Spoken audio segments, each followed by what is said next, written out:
Hey there, everybody. Welcome back to another live stream. And this time I'm joined by my two good friends here, Matt, Ramboraph4life and Fabio. And we're going to be doing a live stream commentary on Die Hard with a Vengeance for its 30th anniversary. But before we get going, we're just going to, check in with the chat a little bit, just kind of talk amongst ourselves. Well, before, want to mention Yeah. thank you to Jerpin who requested Yes. this. Yes. Very nice of him. Dim. Very Yes. good guy. So thank you. Big shout out goes out to him for requesting this commentary. Cool. He basically said, "Hey, whatever you guys want to do is fine with me," and we decided to settle upon Die Hard with a Vengeance, which came out on Fabio's birthday, by the way. So happy birthday, Fabio! Thank you. Thank you. So hey there, Mr. D-Man. Hi, Dawn. Donnie. I believe I did see this film Jonathan. for my birthday. Oh, I cool. think we didn't get to the theater much as it was so far away, but I think because my birthday's the 25th, so yeah, it's like, hey, it's your birthday, come on, let's go see a movie. So that's awesome. Why not Die Hard with a Vengeance? I didn't see it in the theater, too young. I did watch it on DVD though, along with the other Die Hard movies. I remember it when it premiered on Fox. I think it was probably 2 years later. So the cut version, that must have been interesting. Of course. Every other word is bleeped out. I'm surprised they could even show the movie on Fox. There's some movies I'm shocked that they were able to air on television. Like Texas Chainsaw Massacre. I don't know how they were able to show that on regular television, but oh well. Well, the original, I could kind of see it because there's not any on-screen like blood and gore, so maybe that's it. But like Texas Chainsaw Massacre 2, yeah, I mean that would be kind of hard. That aired on regular TV as well. I have a broadcast of that somewhere. Am I excited for Jurassic World Rebirth? No. Why would anybody be excited for that? This is not to Jordan. This is to the movie. I don't know. Right. Just clarify. What are your favorite parts of Pulp Fiction? There's a lot to like about it. Honestly, I'd probably say the parts of Bruce Willis. Those are definitely some of my favorite parts. And I do like the dance scene, the whole diner scene.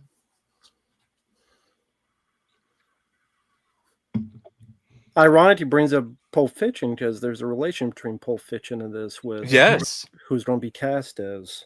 Yes, exactly. And they did 4 movies together. Mm-hmm. But Bruce is a really big fan of Sam's, and he's the one that recommended Sam. But I think this is the only one. No, this is one of the few that they actually have scenes together. Because Pulp Fiction, they had no scenes together. As for Sesame Street, I don't really care about Sesame Street. I mean, I used to watch it as a kid, but like I haven't watched Sesame Street since I was a kid. Doesn't that defeat the purpose of why Jim Henson wanted it on public television, though? Yeah, it does. It does. Just saying. Howdy. But yeah, speaking of Sam as Zeus, I know I read somewhere that Lawrence Fishburne was initially cast, or they initially wanted him, and then they decided to go with Sam. Well, Fishburne wanted more money. Oh, okay. And he was up for Pulp Fiction, but then his agent said, "No, you don't want to do a supporting role. You want to do lead roles." Oh. But then, hopefully, he fired his agent. Yeah. But then I think it was Vajna who produced this. He went to see Pulp Fiction, and he saw Sam.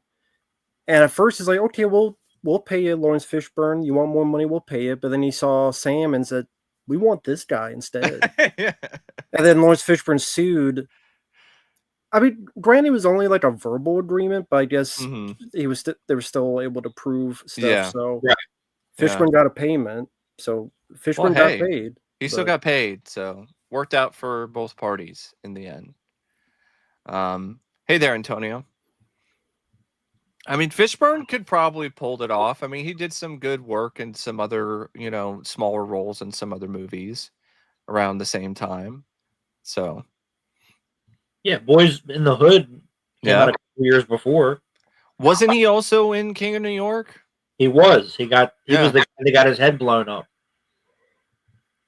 Mm-hmm. Was he deep cover? He was, yes. Yeah. And then I think originally it was a woman, so they wanted Angela Bassett, but then they changed it to a man for some reason. The deep cover character? No, for this movie. Oh, for this movie. When it was written, it was a woman, and they wanted Angela Bassett. Wow. But then they changed it to a man for some reason, and then that's what happened. I think that was a better idea because that would have been. I don't know if that would have worked as well. Might have been okay. Hey there, Pred. When it showed Vincent and Jules going to the restaurant to give the briefcase, interacting with the community. I mean, I don't know Flowers on the Wall, so no. Yeah, you don't want me to start singing. We're gonna stuff's gonna start blowing up. The furniture's gonna start moving. We can't have that. Thank you, Chibi, and yeah, he does some great TMNT rant videos. Just some great rants in general. And all these years later, I'm still right. Things changed. Somebody commented on one of my videos. They're like, it's like you predicted the future. I'm like, well, I guess I am a time traveler.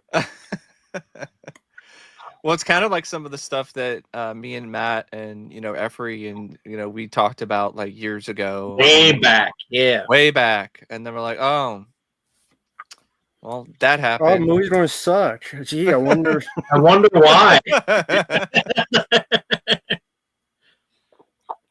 And then Matt, he's definitely psychic because when that Ninja Turtles remake came out, he's like, who are they going to get to voice Leonardo? Johnny Knoxville? And he was right. Maybe someone was watching. I don't know. Who knows?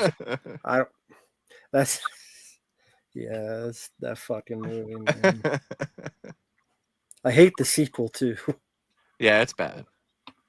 It's not better than it's the first, like other people say. It still sucks. It's so bad.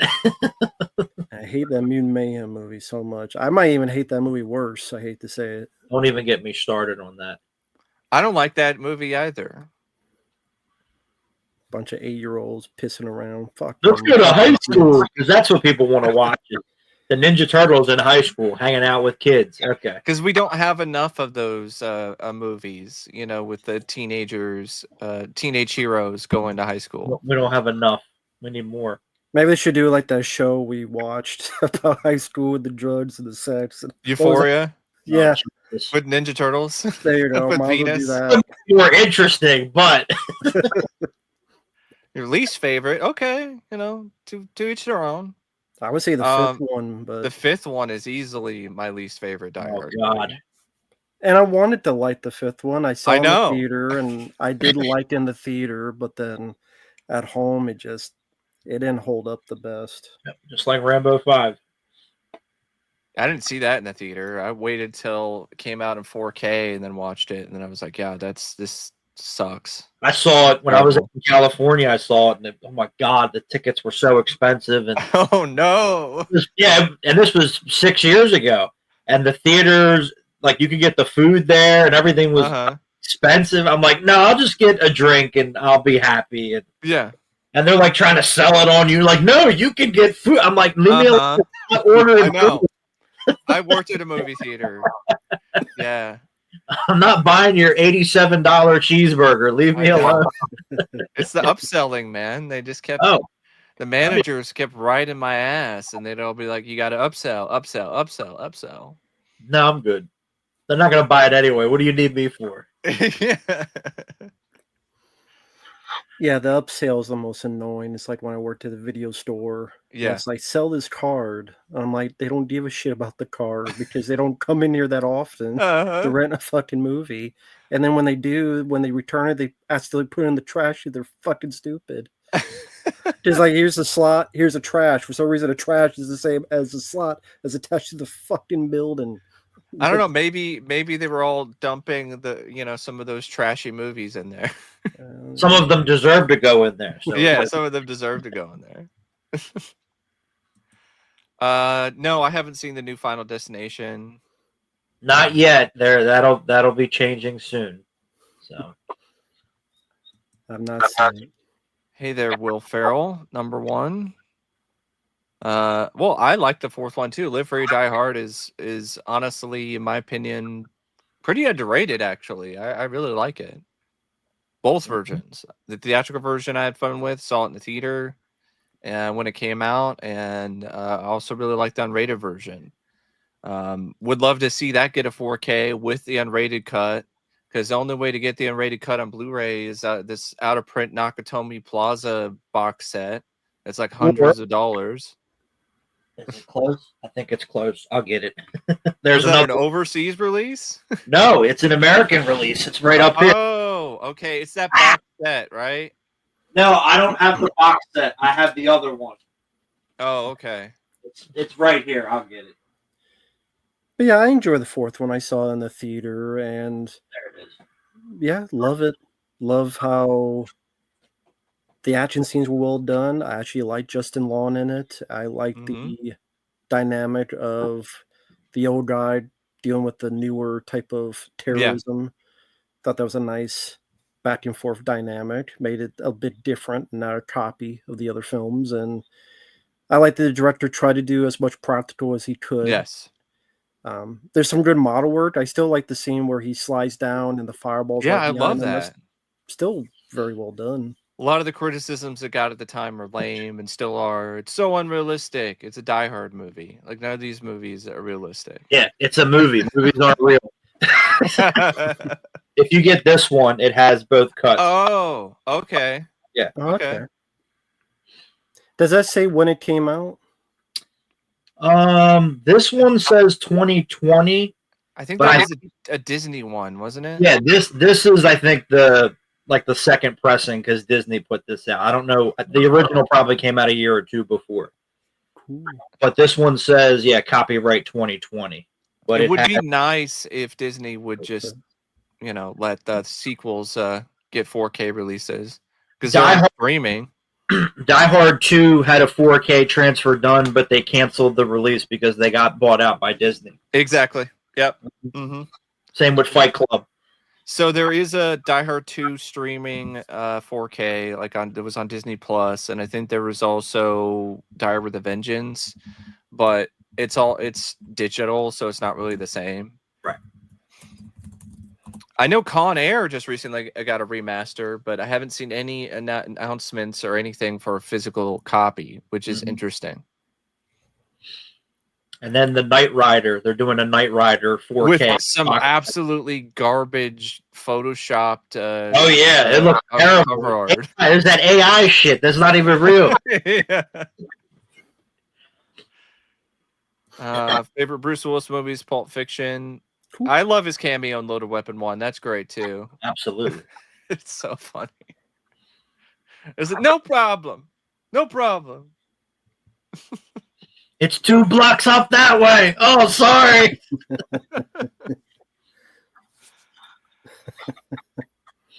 Hey there, Kamen Rider.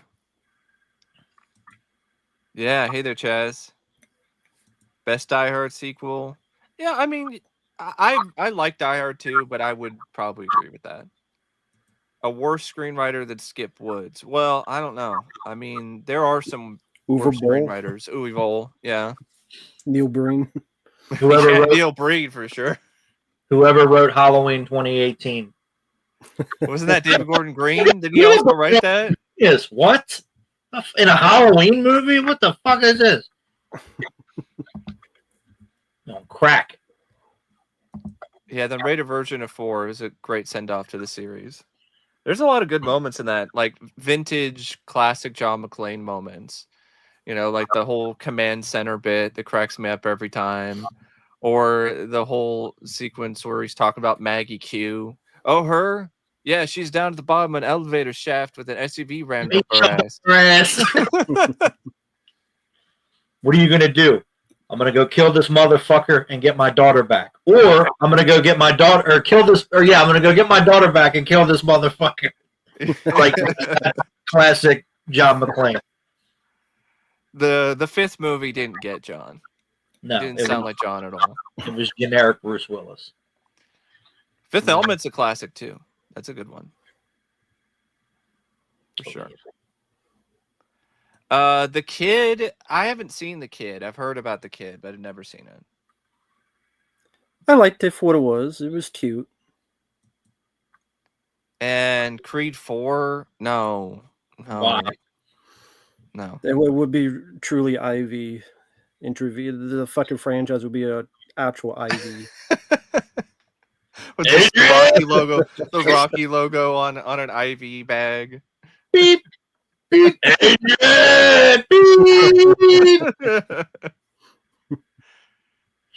It's like that one joke in, was it Spaceballs that referenced like Rocky something? They referenced like another, like a Rocky 10 or some shit.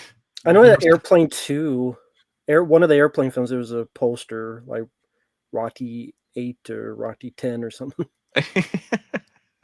Aren't there 8? Yeah, there are. If you count 3 films. No, there's 9.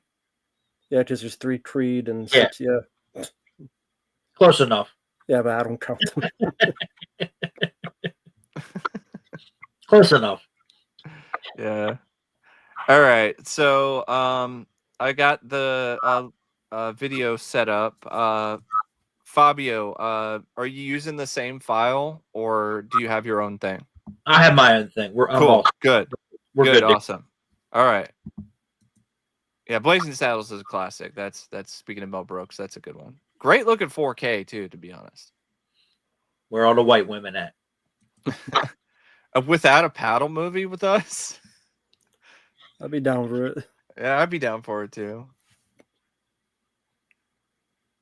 I'm not very good at survival, but you know, with 2 of my friends with me, I'm pretty sure we'd find a way to make it out alive. We'll be all right. It'll be okay. All right, so I got the video pulled up here. 3, 2, 1, pressing play. So we got the 20th Century Fox logo. Before it was 20th Century Studios. Mm-hmm. Before they ruined movies. With 86 X-Men sequels and 900 Planet of the Apes movies. Yeah, Fox was going downhill even when Disney bought them. So. No wonder they got bought out.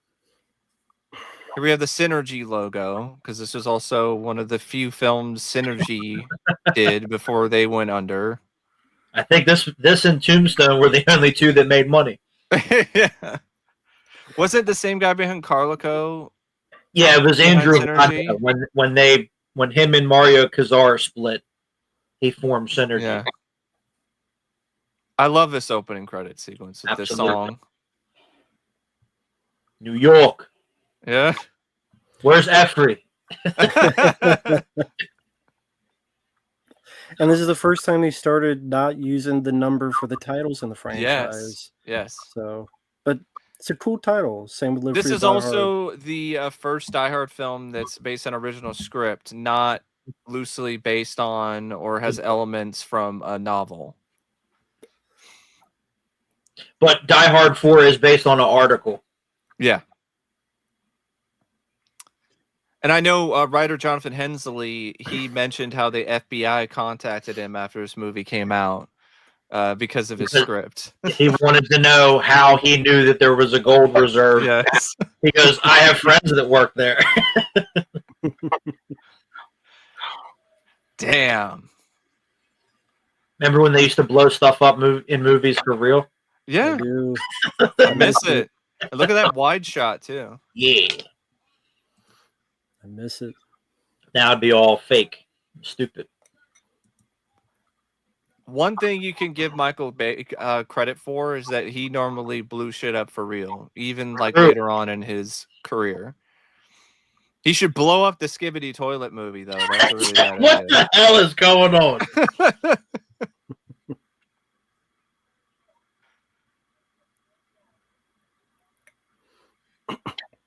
Now, this was originally supposed to be the script for a Brendan Lee movie. That's what Jonathan Lindsay is.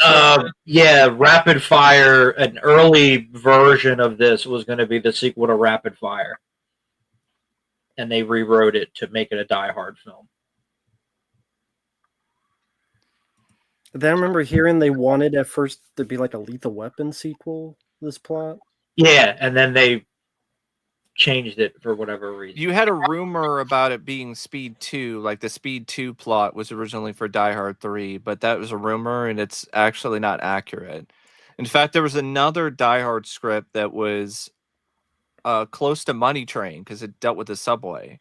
Mm-hmm. And the same writer actually wound up taking elements of that and using it for Money Train. I thought there was like an idea they wanted on a cruise ship, but they thought it was too much like Under Siege. I think it was this. I heard that he was going to take Holly on a cruise so they could work on their marriage, and then of course terrorists take over the cruise ship. It's been a really cool idea, but it never happened. That makes more sense than Speed 2. You call it, and you're on a cruise ship, and it doesn't go that fast. How can it be called Speed? Yeah. He wants to play a game. Is it Triple H? Is that who? Now, Jeremy Irons apparently wasn't their original choice to play Simon. They wanted Sean Connery, but Sean Connery was like, "I don't want to play that bad of a guy. I don't want to play a villain." He would have been. But you'll do it in the Avengers. And that movie's terrible. Yeah, it was a bunch of Teletubbies or whatever around him. I guess they paid him more money to do that. I love this intro for John. Like it shows he's definitely down at this point, but it's another thing that really makes him a more grounded character. Mm-hmm. And the scene in Die Hard 4 as well. Yes, when he's talking about, when you're a hero, nobody cares. You don't get nothing. It's true. Yeah.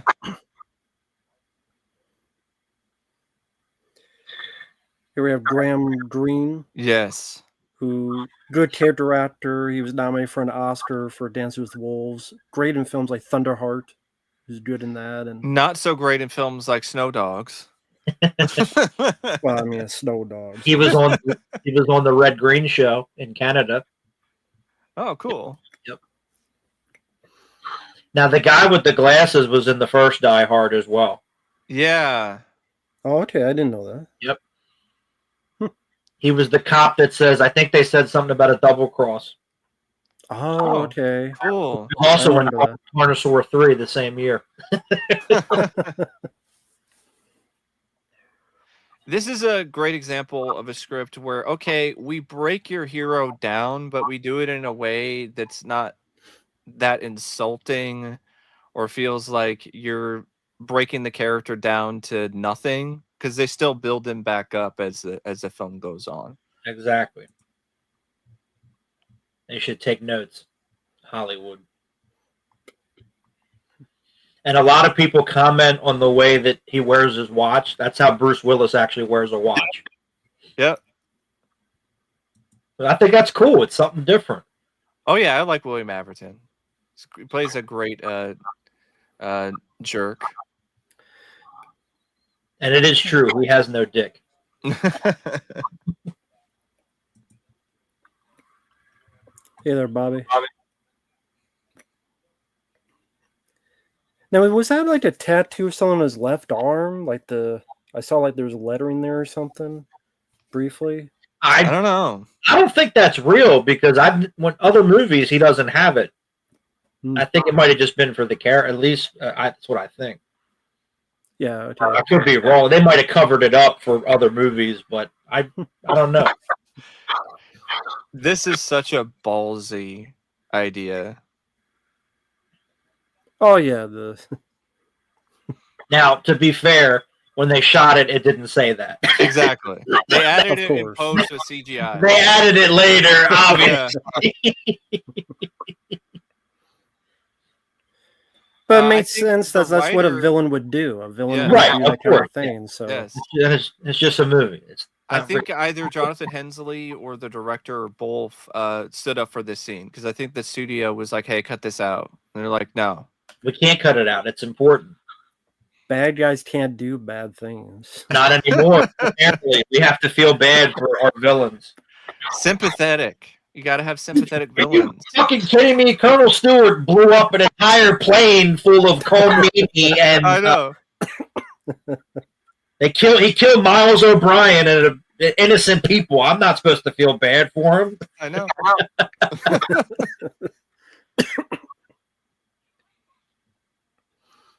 And the kid on the left was also in Die Hard 4. Oh, cool.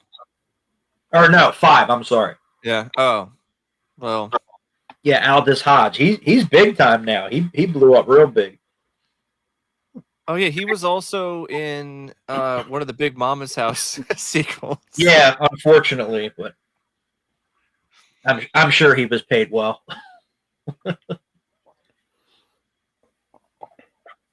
This is honestly one of my. I would actually say this is my favorite Samuel Jackson role. To be honest, is Zeus in this. I don't know, either this or The Long Kiss Goodnight. Oh, he's great in that too. And I also like him as a promoter in The Great White Hype. As if follow Apollo, as if you're going to jam a lightning bolt up your ass, Zeus. My name ain't Jesus. I look Puerto Rican to you. Yeah. And yes, him as Frozone in The Incredibles. Absolutely. Yes. Right.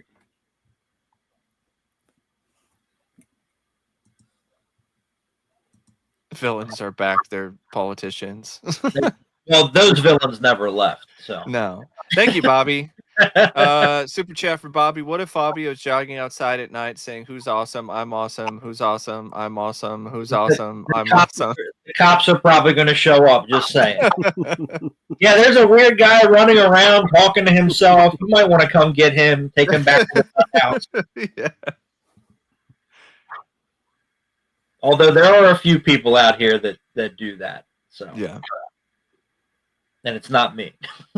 I might be singing if I'm out running, but that's normal. I don't know why this popped up in my head, but now I'm thinking like if he had never met John McClane, within like 2 months he'd be like Michael Douglas and falling down. Yeah, true. Yeah, he's just doing a rampage. That's the sequel. There you go. It does. The film does kind of have falling down vibes because it takes place on a really hot day, and there's like that whole sort of like they're just going through a lot of shit. I never noticed this, but I like that he still wears his wedding ring even though he's supposed to be divorced. Yeah, because that just shows the type of guy that John is. Like he still loves Holly. He doesn't want to let her go. I love that. What the fuck? we would all say that if we saw the same thing. Yeah. Look at this motherfucker over here. That's right. Well, thank you, Mr. Falcon. So yippee-ki-yay, Mr. Falcon. Damn right. Which is better? Prove me wrong. I don't care what anybody says.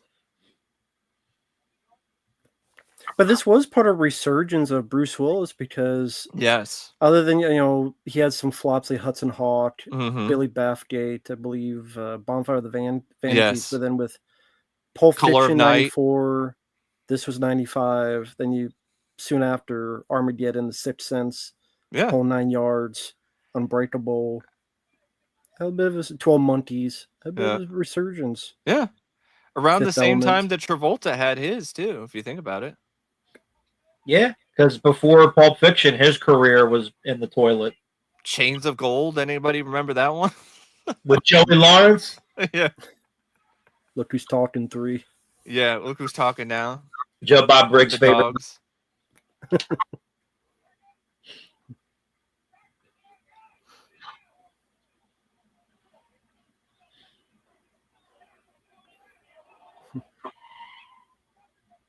That's actually a green screen, but it looks really good.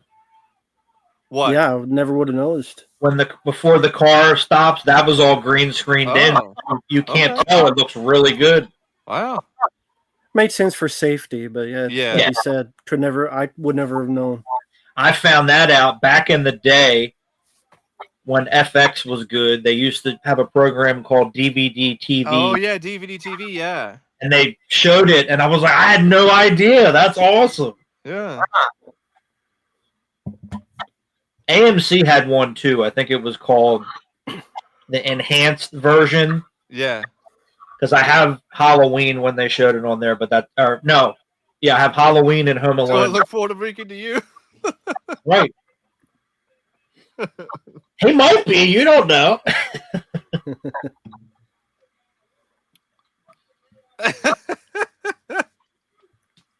Or the TV version. Don't fool with me. I remember having the VHS tape of the making of this film. Yeah, I had the VHS too. I got it. Had it. It's in there. It's in the other room. Got another super chat from Fabio. I mean, for Fabio. Me? By Bobby. Did you know in 1999 Fabio got hit in the face by a bird with a roller coaster? Not this face. No, I know. Other one. No, I didn't know that. Hey there, Mikey-o. Yeah, he was on the roller coaster, and they were going up the hill, and a bird flew into his face and broke his nose. Not me. Right. I don't know if it's a coincidence that Sam collaborated with Rennie. I think, I think Rennie just was a fan of his, and Sam was starting to, definitely get some eyes on him. So he thought that he'd be a good fit for The Long Kiss Goodnight. And then they worked together again on Deep Blue Sea. Oh, yeah, it was a goose. Either or. Whatever. Tomato. Isn't that guy the guy with the beard? Isn't he been in other stuff? Like, isn't that the same guy from Fletch? No, that's Richard Libertini. Oh, okay. They look very alike. They do. This guy was in the Howard Stern movie Private Parts. He was trying to buy at the end when Robin was like selling houses or whatever. He was the guy that was trying to buy the house. Okay. Yeah, but they do look alike. They definitely look alike.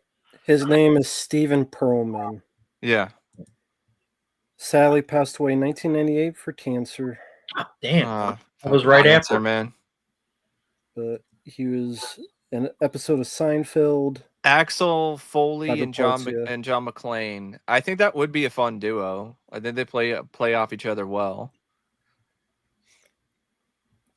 I could just see Bruce Willis telling Axel, "Shut the fuck up! You talk too much."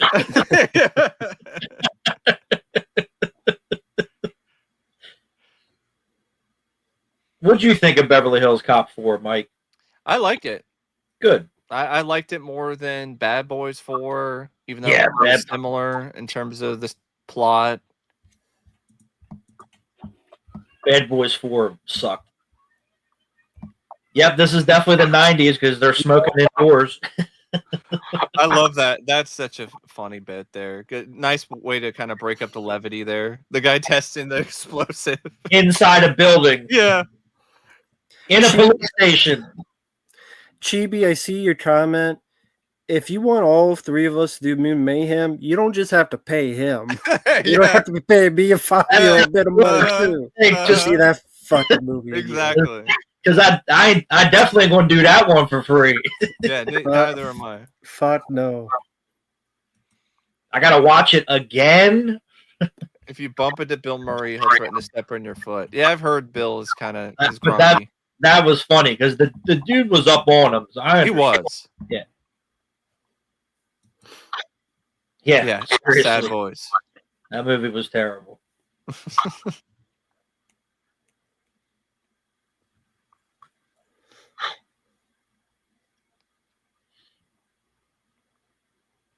I like how they don't show Simon yet either, and they don't reveal his connection to John until later on too. That's called pacing. Mm-hmm. They don't do that anymore.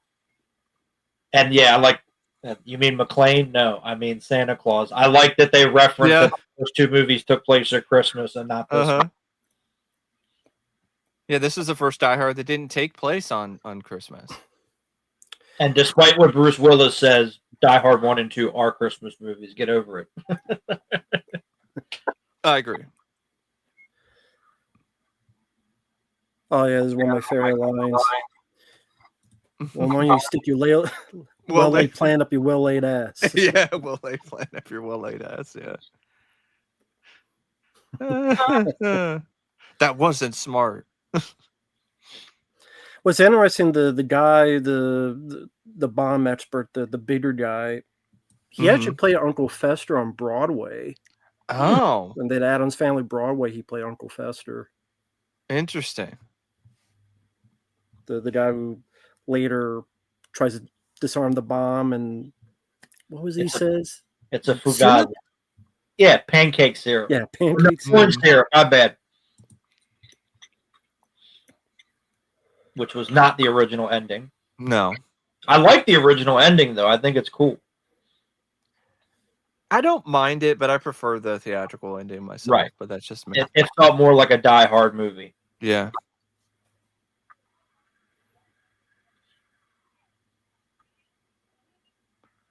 See how the phones are sponsored by AT&T? Die Hard with a Vengeance, brought to you by AT&T. I just had to bring up John McTiernan. Yeah.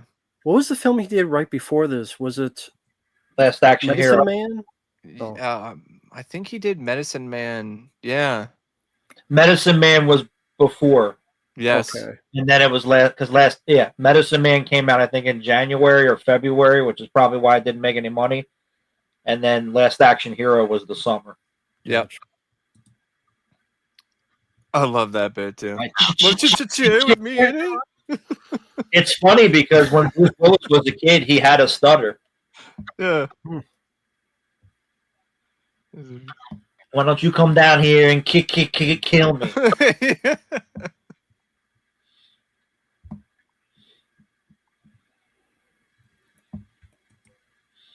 I like this too. He's a toilet bug. Yeah. That's tough because for me it's between Die Hard and Predator, and I have to think which I like more. Yeah, it's tough. And I really love The Hunt for Red October as well. Absolutely. So Basic was pretty underrated. I like that quite a bit. Saw it in the theater. I didn't really get the hate for it. Anything except Rollerball. Yeah, Rollerball. Jesus Christ. He made a ton of great movies before he lost his mind. Chibi, I would probably say you just send them separately to each individual account. Yeah, you can't send it all at once.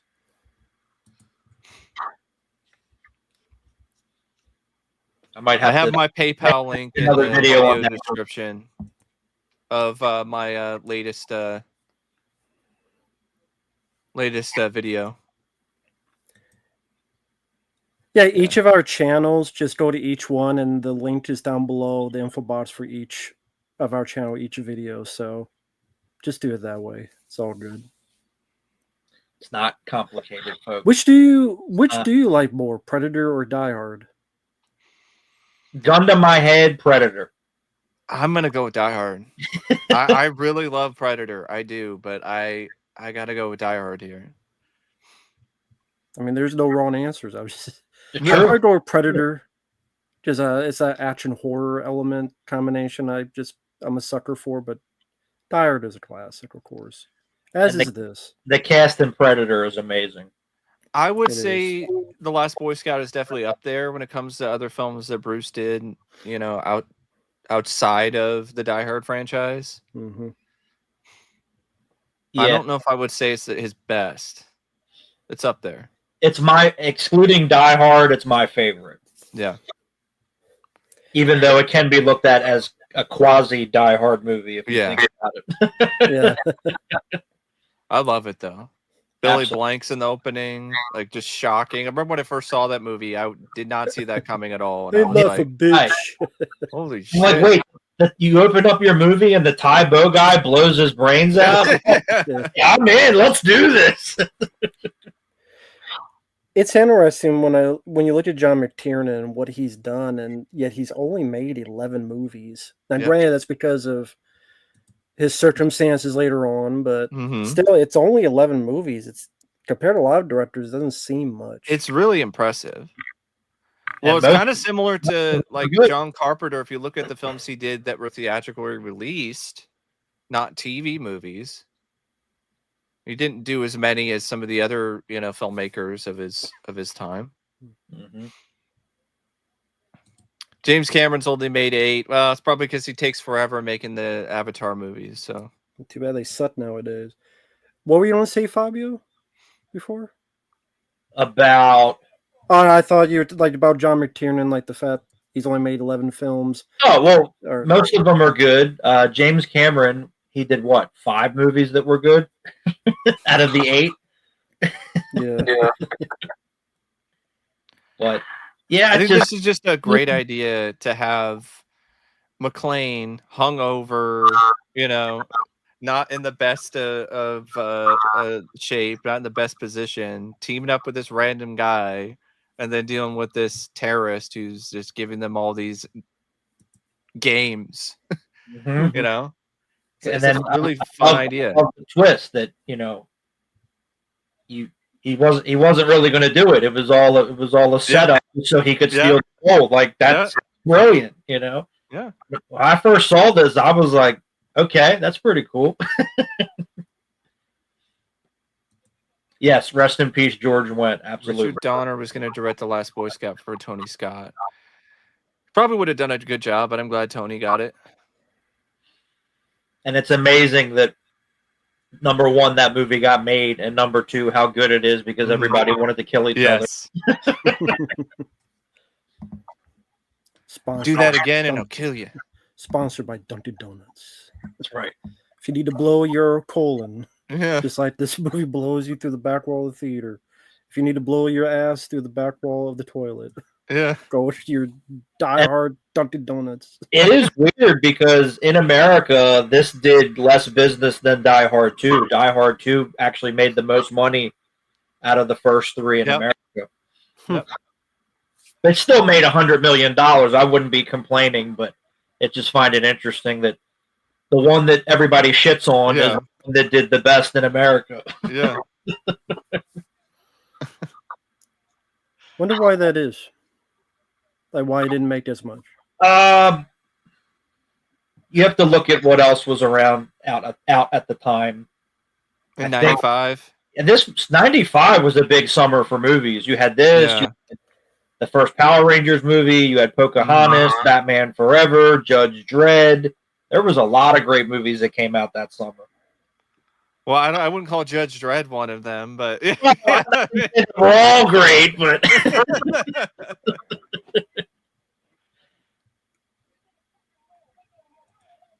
that's right.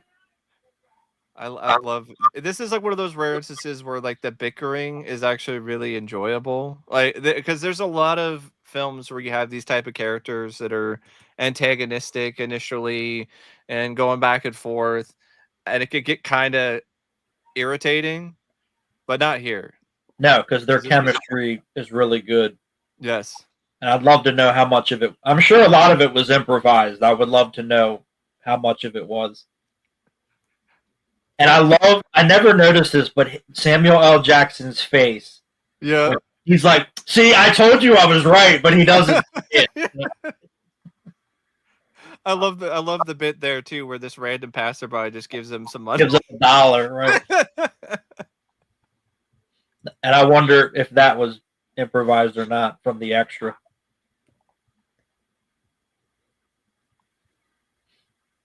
Because extras get in trouble for stuff like that. Yeah, happy early birthday. Happy early birthday, Matt. Well, thank you. Appreciate it, Premier. He gets to talk about the new Jason tomorrow on the Dead Pitch. Ooh, fun. We'll talk about AI Jason. That thumbnail is brilliant. I love it. Yeah. Looks like a shittier version of the remake Jason. Yeah, I was looking up. You had Casper, you had Braveheart, you had Crimson Tide, you had Bad Boys. Yeah. A lot of stuff around that same time. Yeah, Crimson Tide came out, I think, the week before this. Well, I just made it still competition to split the adults to Yeah. Some will go to that, some will go to this.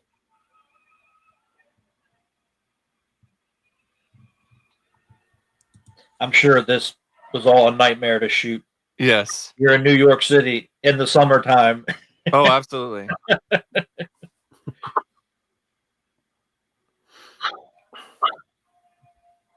All right. I think later on you have. Yeah, I love this bit.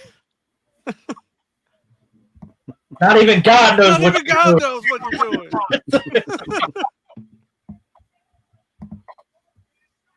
Let's just shut down Broadway and shoot a movie. Okay, that makes sense.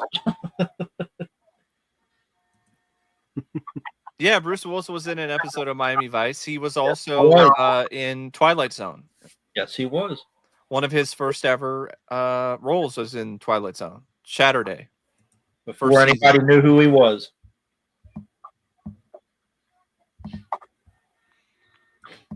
Bruce is one of the best examples of out of the box casting for Die Hard. Absolutely. And they were desperate. They asked everybody. They even asked Burt Reynolds, and he was like, "No." They couldn't get anybody to do Die Hard. And then after the movie came out, everybody was pissed. Yeah. You aiming for these people? No. Maybe that mime. That's one of my favorite lines in the whole movie. It's so great. Yeah, and everybody was the thing that they were upset the most was Bruce Willis got $5 million to star in Die Hard, and that never happened for a first starring role. Mm-hmm. And then Richard Dreyfuss fired his agent because he's like, "Well, I'm an Academy Award winner, and I don't even get $5 million a movie." True story. No, I've not seen The Mission. I do have that on Blu-ray, though. I've never seen it either. I have never been to New York.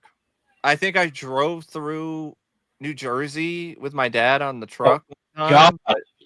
That's it. And no, Jamal, I have not been to New York. You ain't missing much, especially now. Mercury Rising is good, too. Yes, it is. I love that. Well, how do Catholics do their thing? It's got to be a fucking record. All practical. This is all real. Yes. I don't think they would have gone with Pauly Shore, but that would have been. Yeah, I don't think so. That would have been something else. What was Pauly Shore's only movie? Phantom of the Mall at that point? Yeah. Which is a good movie, don't get me wrong, and he dies, so I'm not complaining. No, he doesn't die in the movie. I'm sorry, you're right. I just realized that. To be fair, I wish he did. Pauly, I am a big fan of Encino Man, and I do like In the Army Now. Yeah. But I could understand Son-in-Law. But I can see why people are, a lot of. No, I like those films too. He's just an idiot. He's a dick. He's a dick. For sure. And a dick. Just like Andy Dick. True. That's why John Lovitz is my hero, because he knocked him out. Bruce is not good. That's a sad story. It's not good. Sadly, not good. Anytime I see this scene, I always think of the video game because I remember playing over and over in Die Hard trilogy, and always that music. Whoa, pump it, or whatever the this is, where you have to hit all the bombs. Whoa. Yeah. Time Cop poster. Oh, cool. Nice. I didn't know that. I didn't notice that. Yep. I didn't notice it either. See, this is what happens when I got to pay attention. Not Bruce Willis. Yeah, that's what I was gonna say. Yeah, that's what you do with HD. You see things a little bit bigger. It's like in Beverly Hills Cop with Richard Pryor on steroids in the banquet scene. Mm-hmm. He throws the guy over the table, whatever. I guess we're both fucked. Yeah, New Mission Impossible film's really long. I don't know. I wasn't big on the last one, so I didn't like the last one. Who is a better singer, Eddie Murphy or Bruce Willis? Bruno, man. That's right. Did you not see Hudson Hawk? Swinging on a star. Right, I will die on that hill. It's a good movie. I don't care. I like it too. I guess you won't be making that hat convention in July. Who the hell are you two? Iganook? 1-800, how's my driving? 1-800, I'm gonna fucking die. Since considering that you are New Jersey's third largest crime family, I will say slurp my butt. Great shot of the towers. Yes. That's probably why they didn't air Die Hard with a Vengeance on television for a long time. Because they were like, oh, there's shots of the tower in there. They cut the shots out. Just like Home Alone 2, when they showed Home Alone 2 on TV, that amazing shot where he's on the roof, they cut it out. So what were you going to say, Matt? I was because that's what we should do. Just have it be it doesn't exist. That is a great way to exactly. Remember the people, remember everything, just have it not exist. That makes a lot of sense. I never understood that. It didn't make any sense to me. Stupid. It's like I didn't understand when they canceled the True Lies DVD release because it was like, oh, it's a bad time. Heroism isn't funny. Nobody ever said it was. Like that's why you do that shitty AI for punishment or something. Yeah, God. And then everybody got mad. It's not that bad. Are you sure about that? Yeah, I don't understand the not that bad thing for that and Aliens. People are a bunch of fucking pussies. It's like, if it's shit on their face, they would say it's chocolate pudding. Fuck them. Especially if it's James Cameron who's doing the shitting. Exactly. They want to have his babies. Because people are just so afraid to dislike something. I think that would have been bad. I didn't want to see any more Die Hard films after Good Day to Die Hard. Exactly. I know they were going to do a prequel, but also not. It was like a weird combination of a sequel and a prequel at the same time. It sounded terrible. Yeah, it was like Die Hard Year Zero, where it'd be like him on some case, but then he's remembering like his first case. I think they did a comic book. I don't know if I have it. It's not bad. Is it totally a prequel? Is it the back and forth from modern to? No, it's totally a prequel. Okay, so but it's cool. I like it it's not bad for a comic book. They did another one, but I never read it. Like comic book is fine. You just don't need a movie. Just like this Rambo prequel. Yeah, sounds like ass. Sounds terrible. Who cares? In the words of Christopher Lambert, somebody asked about Highlander, the sequels. Who cares where the Immortals came from? I'm like, exactly. Speaking of Christopher Lambert, I recently, from a local Facebook seller, I got Night Moves. I saw that. I didn't even know it was on Blu-ray. Yeah, it's an overseas like Spanish release or something. And somebody made a box art cover art that's like the English DVD release. And I was like, for $3? Yeah. I mean, I didn't even know. And it actually looks really good. It doesn't look like a shitty upscale 480p transfer or whatever. It actually looks good. This is such a tense scene. Oh yeah. And if you look closely towards the bottom, you could see that it's on, like they have something underneath it because it's not moving. Now this is accurate because the cop has got a Glock, and this is right when they switched over to the Glock Berettas. Yeah, this Opie Taylor looking motherfucker. Yeah. I wouldn't trust him with a gun either. Trust me. Duck. Right. Uh-oh. That's right, Chaz. Or there was another one. You're right, but there was another comic. I never read that one.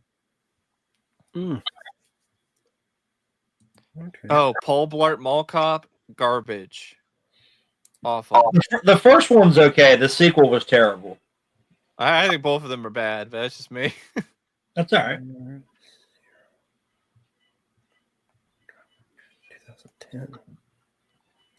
The best of the best franchise. It's fun. I always love the way Materin shot the scene. Yeah. And guess what? It's all real. Yeah.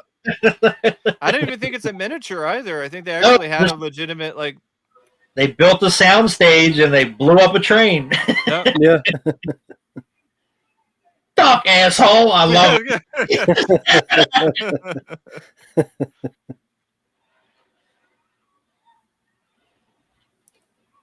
You could see the wire pulling it. Man, that one pedestrian had the weirdest rat tail I've ever seen. That's coming back now. Everybody's got that hairstyle again. I love these people, how later they're eating the popcorn and watching. It cracks me up. I don't know why.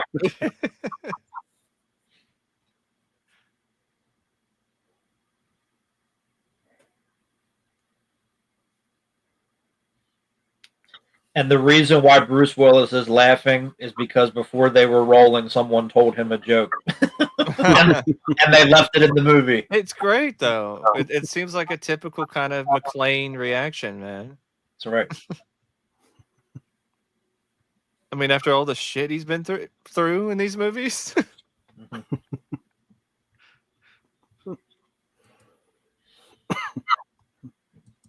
Yep, here it is. I don't know why. I just find it funny. I was like, Wait, there's how many cops? How many fire trucks?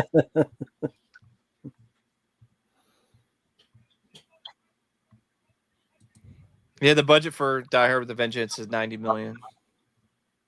And most of that, or a quarter of that, went to Bruce Willis. That was worth it. Yep. I think he got $15 million for this.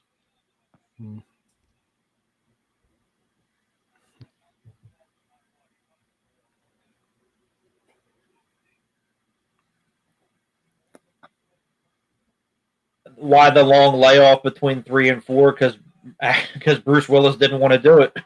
That's why. That girl is so like, Mr. Carver. Yeah. I always remember that. We're over there in the car. They want to talk to you. I don't know where they're from. Mr. Carver. Mr. Carver. What? The fuck did you say? You from Boston. Mr.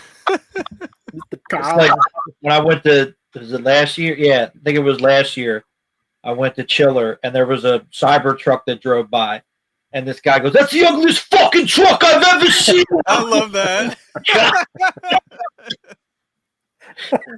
Stop laughing for 5 minutes. That is so great. Oh my god! Yeah, it was just a random guy. Just some random guy. He looked at me and he said it. I'm like, okay. The ugliest fucking truck I've ever seen. Ugliest fucking truck I've ever seen, man. I'm like, yep, you're from New York. I'm like, oh my god, that's funny. Yeah, the music is similar because it's Michael Kamen. Same guy. May he rest in peace. Yeah.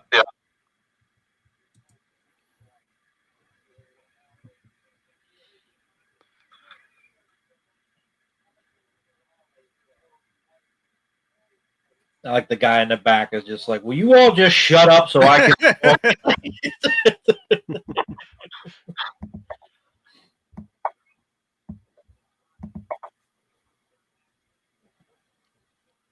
I'm surprised John hasn't pieced it together at this point yet. Right.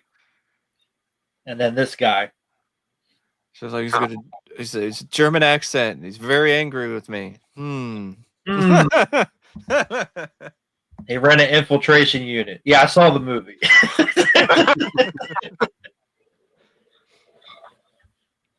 Oh, I didn't know he worked with Metallica. That's cool. Yes, he did. He did the S&M concert with them, and then they did an orchestral version of Nothing Else Matters. They call it the elevator version. Okay. It's actually really good. I didn't hear it until recently because I got a paid request to review the documentary they did, and I had no clue until I watched the documentary. Cool.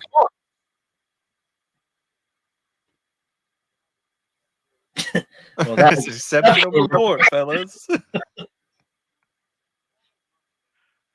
Now here we go. That's a great look by Bruce there. The look of what? Is that a question? Are you serious right now?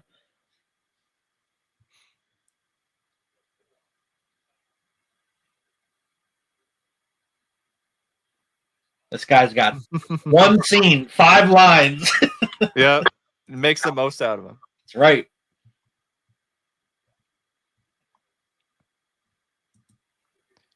He does have a bad headache, so I understand why he can't piece it together. Should have taken some Bayer. He did at the beginning. I guess it wore off. Well, he just lived through an explosion too. So yeah. Speakerphone in the 90s. Yep. I mean, projector if I had the space and the money. Right. I don't. That's the thing. You have to have the space for it. I'm not going to put it on my wall with a sheet. Like Friday the 13th, the final chapter. I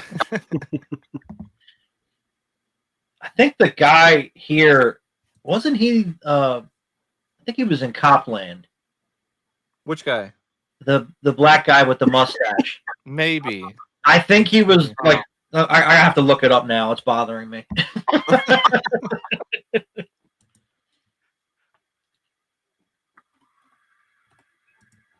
Please don't interrupt again. And Jeremy Irons was hot at this time because he just did Lion King. Mm-hmm. Scar. Yep. John McClane and his new best friend. Blue Streak. I can watch it. I wouldn't say it's one of my favorite action comedies, but I can watch Blue Streak. I always really liked it.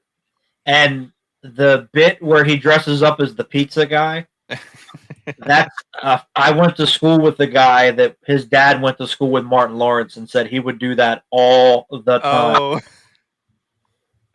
So that makes it even funnier for me. So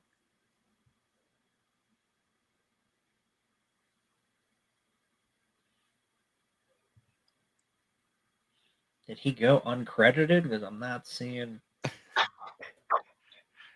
I think the guy with the glasses has been in other stuff too, I think. Yeah. But the problem with IMDb is that, you know, nobody has a picture. Uh-huh. So I can't match the face.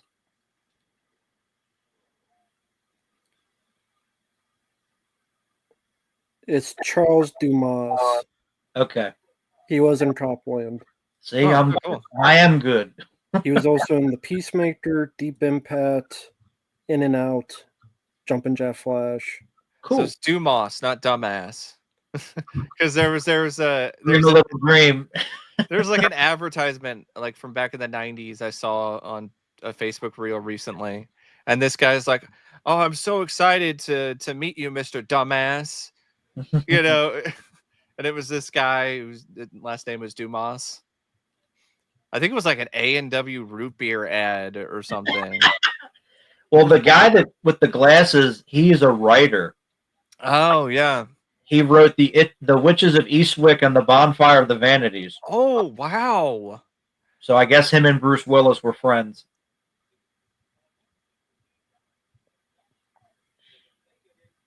Interesting. Yeah, it's definitely better than Black Knight. I mean, but almost everything is better than Black Knight. That movie was awful. I'm jealous, Acres of Movies. Brisket? Dang. Woo! I love this. Yes.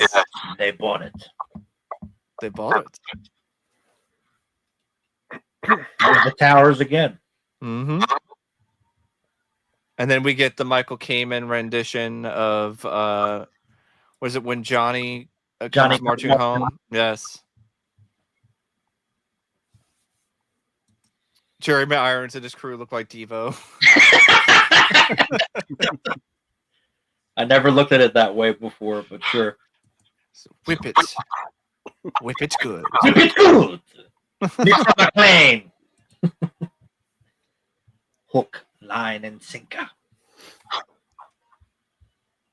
You know it, Jamaral. You know it. I lie about everything. Everything is a lie. None of this is real. This is all AI. It's all a lie. I'm not even really here right now. The lady cop on the phone is Tony Soprano's maid. Oh, okay. So you could be like, so Fabio, it's like, do you think this is the real Fabio? It is not. It is. No, it's real. Yeah. I don't know why I love this lady. Yeah. Especially what she says in a moment here.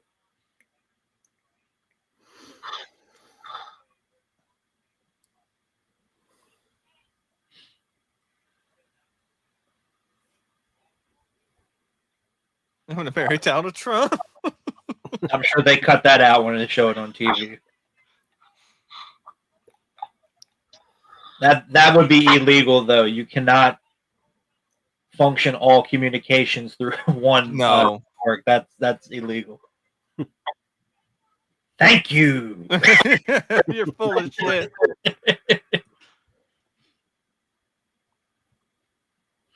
Oh, thanks. That's the first time I actually heard some praise for most of the time. I had a guy leave a comment on one of my videos a while back. He's like, clean your room. I'm like, what are you, my mom? You come over and clean it. Clean your mouth so you fit my dick in it. That's right, fuckers. Maybe he needs to clean his mouth. Probably got a bunch of shit from his ass-eating adventures. There he is in the back. A lot of money. Ludwig. I love like that voice. Sounds like he's doing an impression of Christopher Lloyd. Yeah. Somebody had fun.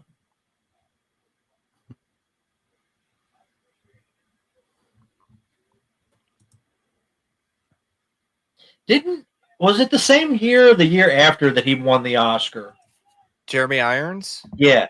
I don't know. Was it? Because he won for what the hell's that movie? I can't think of it now. English Patient? No, no, that was that other guy. Yeah, it was Ray Fiennes. Ray Fiennes. I can't think of the movie right now. Was it Reversal of Fortune? Maybe. I know he won the Oscar. Right. Yeah. Before Die with a Vengeance, another 48 Hours had a similar plot, but it wasn't. I wouldn't. Well, it's not the first time that they've done that in a movie. No. Fright Night 2. Yep. I love that top-down shot there by McTiernan when they're walking in. Now he has another accent. Reversal of Fortune was 1990. Okay, I was way off. Age of Innocence. Okay, all right. I was close. Yeah, because he won the Oscar for Reversal of Fortune, I believe. Yes, he did. I'm looking at it now. He won Best Actor for Reversal of Fortune, but that was 5 years before. Okay, I thought it came out later. My bad.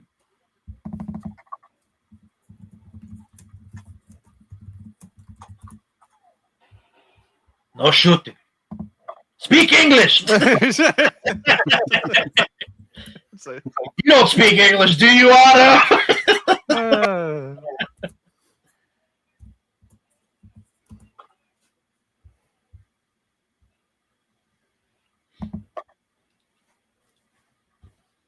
Thank you, General. But there's another great shot with the tower. Yeah. Great shot of them running too. There you go. Rodney King. Fuck you. Yeah.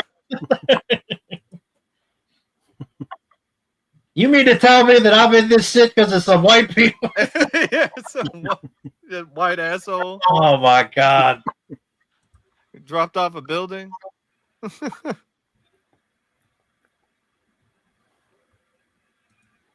I've tried writing scripts. I suck.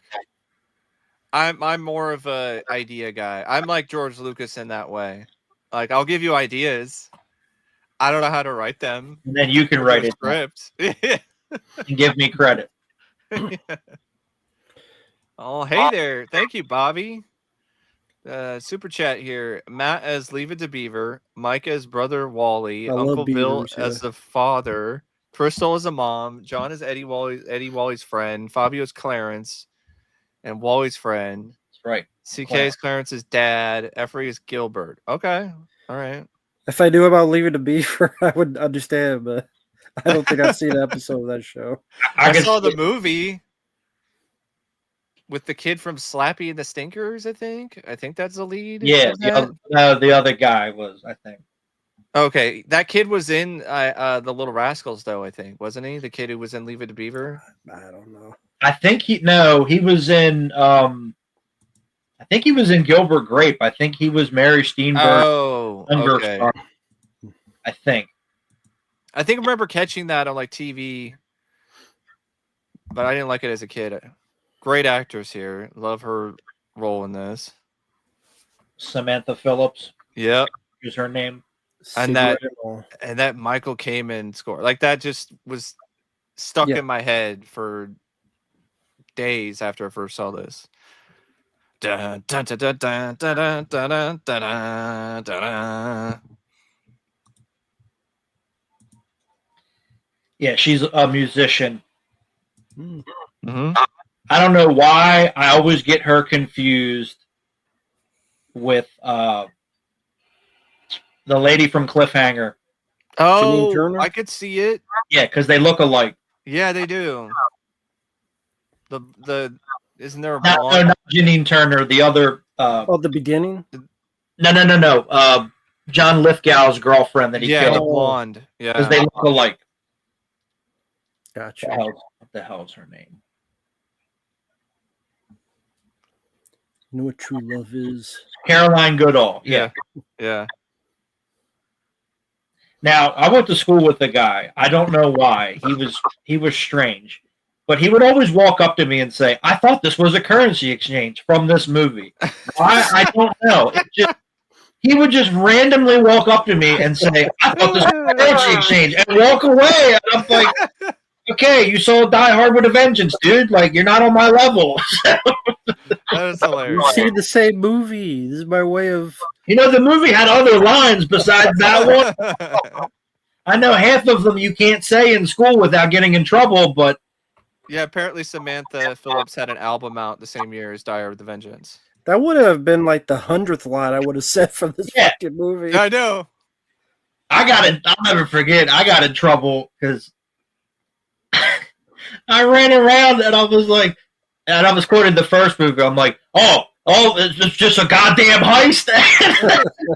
Like, I got so much trouble for that. I'm like, come on, people, get out of your freaking minds. Like, shut up. Yeah. I just like randomly like ran around the corner and said it to somebody. Because, that's what I used to do.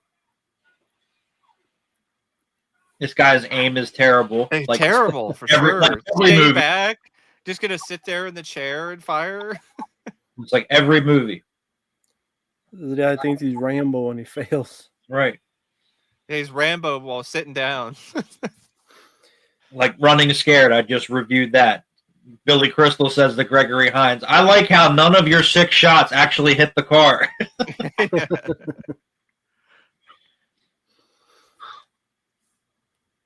That one's not too bad, and one of the few times Michael McDonald made a song I actually like.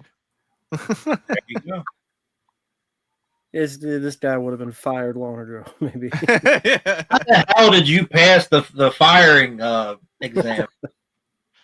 He probably trained at the same academy as the police academy recruits. That's right. That was like one of the jobs I worked, one of the security jobs. The one lady was armed, but she could never pass at the firing range. I'm like, well, how in the hell are you going to give her a gun if she can't qualify at the range? Look at that knife she's got too. Shit. Right. This guy just wasting ammo. Yeah. Right. That for that. Yeah, blood squibs. Remember when they used to do that? She's like a slasher character right there. Just she has the guy up. She has no lines. I love it.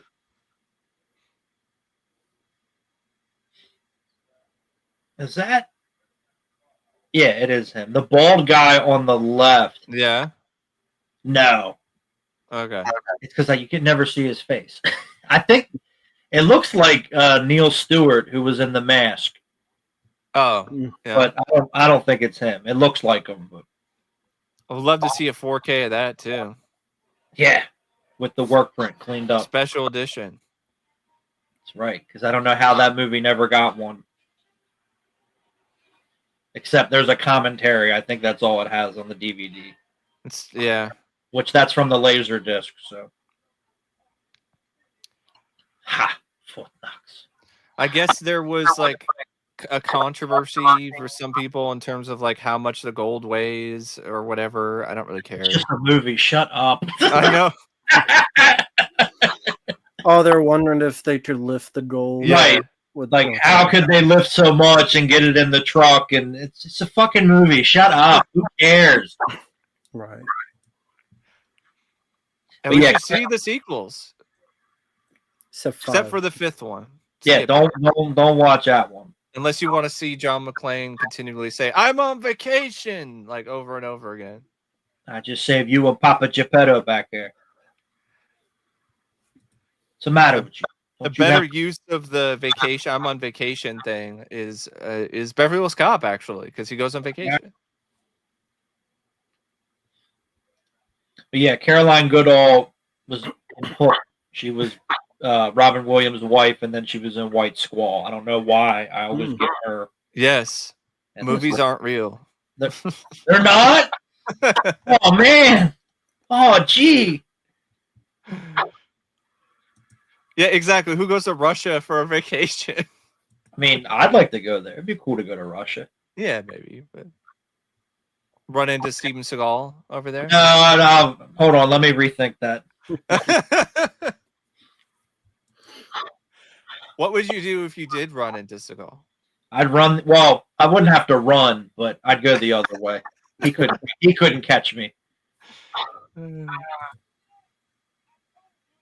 Somebody sent me a picture. They're like, "Is he getting fatter?" I'm like, "Yeah, because that's what happens when you don't move."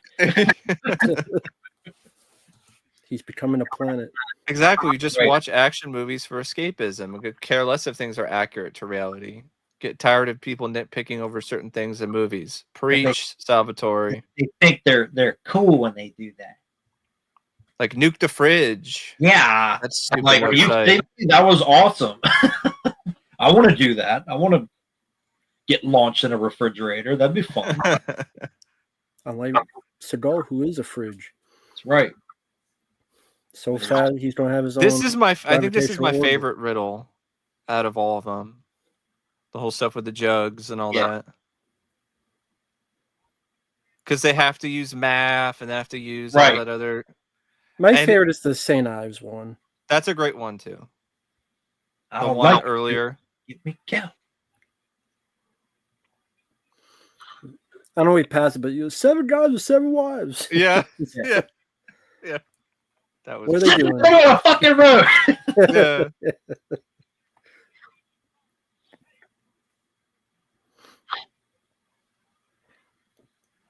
Because I used to have really bad math anxiety, so that just added to like the tension in this movie with that whole scene.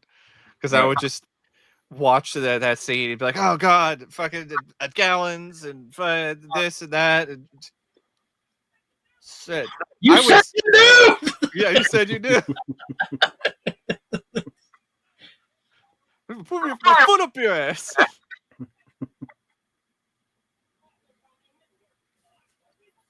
Asshole. I love that.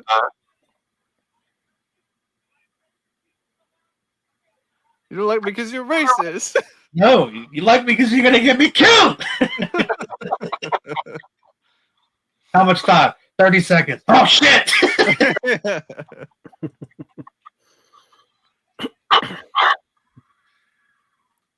The guy that did the cinematography also did Hard Rain. That's cool. Yeah. Unfortunately, he did Expendables 3, but I won't hold that against him. Yeah, Patrick Willems. Yeah, I don't like his content. Yeah, Stone Cold. That scene is awesome. Stone Cold is awesome. Yeah. Put him on the thing. Right, because, you know, the first Die Hard is so realistic when he jumps off the building with the fire hose and doesn't go through the glass when he hits it at 100 miles an hour, and then he has to shoot it to break it, because it's so realistic. Or in Die Hard 2 with the ejector seat. And the grenades that take an hour and a half to go off. Yeah.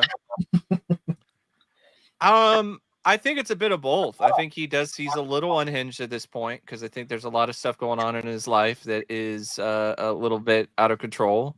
And then the circumstances just add on top of that. The Boss did do more movies, but they weren't as good.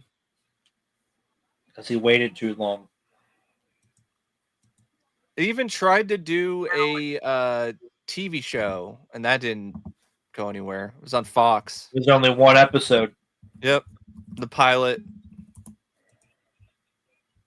They canceled it immediately. Why? I don't know. How can you cancel it if one episode airs? Like, maybe there was a pilot, and maybe the ratings were so bad they were like, "Yeah, well, no." I guess.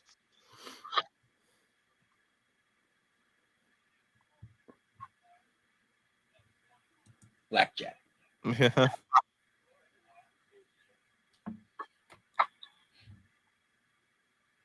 To be honest, it was really that good of an episode. I've seen it of the Brian Bosworth show. No, and it's weird because they showed like a preview of the next episode, and that episode was way better. It's like, why wasn't that the pilot? So that means they might have other episodes, but they shot more, but they never, because you never shoot just one episode. If your pilot goes to series, you shoot more. Look at this kid with the. I love this scene. I don't care what anyone says. Yeah. You want to go to juvenile hall over a Butterfinger? Yeah. You could steal City Hall.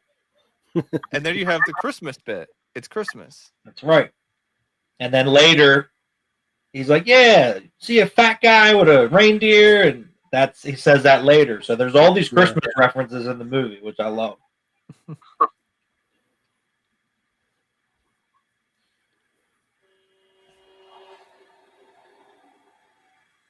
And so we'll just run over everybody in those streets. That's what I say when I see cars flying around.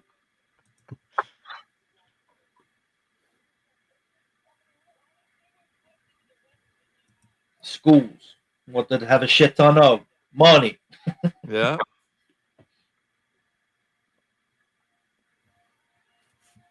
Federal Reserve.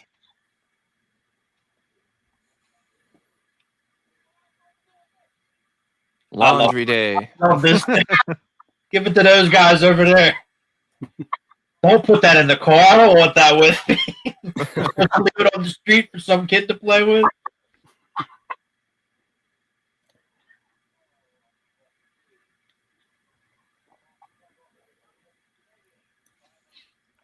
So I'm gonna be right back. I just need to feed my cat because he's no problem. Hungry.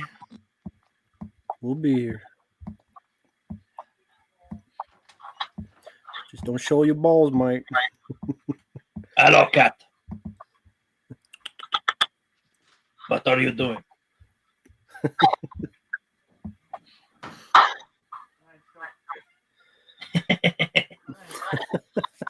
Okay.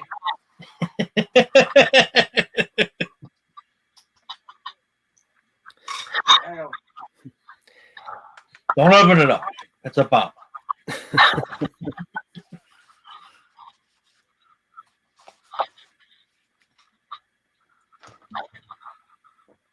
That's actually a pretty convincing accent that guy's got there. Mm-hmm.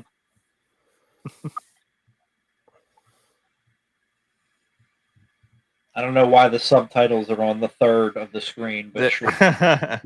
it's a creative choice.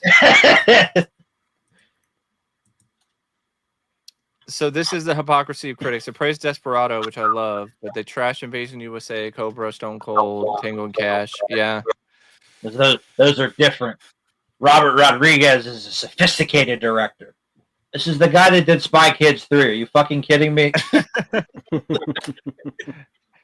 Hey there, John.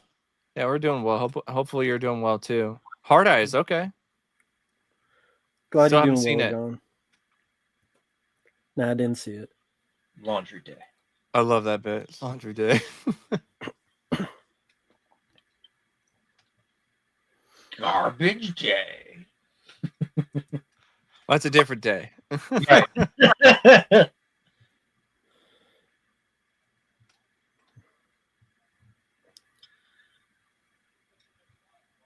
I don't know why right when I'm thinking like if they did like a Die Hard cartoon, Bruce Willis's voice. Oh, that would be awesome. Didn't he voice Bruno the Kid? He did. But it'd be like a child John McClane, but it's still R-rated. They just do all the things in school. Awesome. He's got to go for a school play, but the play blows up. Why is nobody writing anything down? You got to go to the prom, but the terrorists are at the prom. Everywhere that's the deal. Everywhere he goes, there's terrorists, right? Robbers. They pissed the punch bowl. He goes to the ice cream shop. It's raided by terrorists.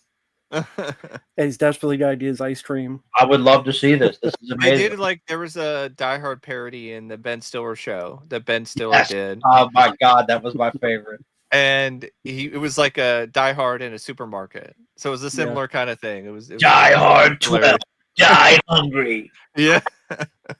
And Taylor Negron was the villain. He was, yeah. The food is going to spoil. He's running out of one-liners. This is just out of curiosity. No, I don't care about realism. No, nobody's I'm just requested curious. White Lotus. If you shoot a gun in an elevator, would it screw up your ears? Yes, which is why Linda Hamilton is deaf, because in Terminator 2, she did not wear earplugs when they did the elevator shootout. That's what I was wondering. So I like that shot right there when he shoots the guy and there's blood that sprays inside his face. Because I would have figured like the echo, it's the sound, it's the reverb off of the walls, and guns are loud to begin with. Yeah. So. Speaking of guns in an elevator, one of my favorite gun in an elevator scenes is actually in the Getaway remake with Alec Baldwin. I love that bit with the shotgun at the end. Not yet. Go take a look in there. I love it. Oh shit, they're dead. Well, yeah, I mean, is there a director that Bruce should have collaborated in his career that would have been interesting? Did he ever do a Carpenter film? That would have been cool. No, unfortunately not. Let's see. I mean, if you think about it, he worked with some pretty major directors. Yeah. Maybe John Woo. Oh yeah. Yeah, that would have been. I mean, look what John did for Travolta and Slater. Mm-hmm. And Nicolas Cage. Yep. And you see a little bit of Bruce Willis doing that in Last Man Standing, which is great. Yep. Mm-hmm. Underrated film. Also, it's how close you are to the weapon, because I had a training thing that I did where we had to grab a pistol and the person had to shoot the pistol to see if it went off. and it did, and I could not hear for the rest because I was that close. I'm like, oh, dang. And I had earplugs in. I'm like, what the fuck? Like, it was so loud. I remember when I was just shooting guns with my dad, and I didn't have any ear protection. I remember shooting this a shotgun, and that was, I think, I remember my ear kind of ringing a little bit afterwards. So do cops, whenever they go out, they always have earplugs, or they just if they're on duty, no, if they're on duty, no, because they have to hear everything that's going on in the radio, and so. No, Antonio, I've never seen Stretch. I have it on DVD though. That was good. I liked it. I did a paid request for that a while ago. That was really enjoyable. I don't know why the hell they pulled it from the theaters. Hillary Clinton. 42nd president. Nope. Yeah. Nope. They were wrong about that one. Hey, hey, I could see why they thought. Oh yeah. It's a Yugo. It's built for economy, not speed. I love it. Yeah. Yeah, I don't understand that. They're stupid. Especially not the praise for the Universal Soldier, direct-to-video sequels over The Return.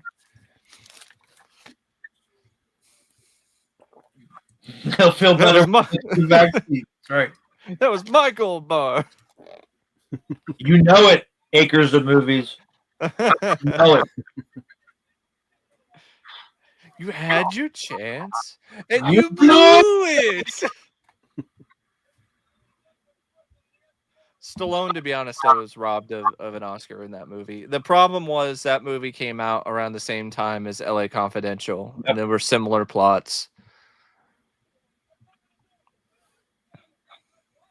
Goddamn selling their fucking phones. Guess what? Nothing's changed. No. Top of the roof of a house we're building. Such a nice day out. Okay, cool. But are you at work right now? Are you watching and streaming at the same time? You can't do that. You're gonna get fired. Wear a harness. Yeah, they hated a lot of horror movies back then, especially Siskel and Ebert. Yeah, exactly, Preminator. That's why I got hearing loss and tinnitus and everything. Even with earplugs, shooting those machine guns every day. It's just it takes its toll on you. You can wear all the earplugs you want. You're still firing a weapon next to your head. I mean, some of those Razzies were deserved, but some of them were not. Most of them weren't. Most of them weren't. Also, it might be Preminator that in real life, a lot of cops don't shoot as much as you would see in the movies. No, it's Hollywood. So, yeah, because they try to do any other way. Exactly. Speaking of hearing loss, my stepdad has a ton for just going to rock concerts with his friend. He actually turned down going to an AC/DC concert, and he actually looks back at it now. He's like, I'm glad I did, because a friend went instead, another friend of his, and they were firing the cannons, and they were like in the front row, and the guy, his ears were like messed up. Because their concerts are infamously so loud. I always wear it. The only time I don't is if it's outdoor, because the sound has room to travel. If you're indoor, the sound can't travel. Yeah. And everyone's like, why are you wearing earplugs? I'm like, because I actually like being able to hear.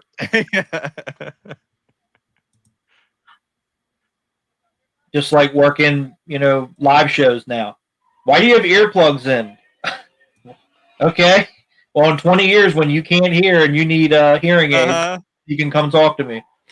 Have I seen Stick, Heat, Malone, Rent-A-Cop, Sharky's Machine? Yeah, those are actually some pretty underrated Burt Reynolds movies, to be honest. He had a run there where he made some decent action thrillers that are not talked about that much. Mm-hmm. The only one of those I didn't mind was Sharky's Machine. Malone was okay. I like that one. But Sharky's Machine was great, and I think that movie held the record for the largest fall for a movie stunt for a long time. Yep. Yeah. Good stuff. Dara Robinson, may he rest in peace. This I know guy's Hooper. great. I love him. Hooper had that too. I think that's another a thing people don't talk about with this film that makes it great is all of the little like characters that bring it to life, like this guy, this driver, the supporting cast. Yeah. You a truck driver? No, I'm a beautician. The aqueduct? What are you going to the racetrack for? No. That's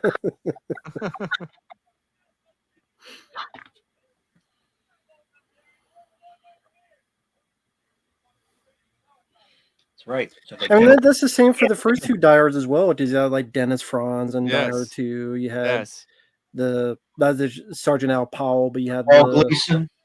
Yeah, Hans Bubby, I'm your white knight.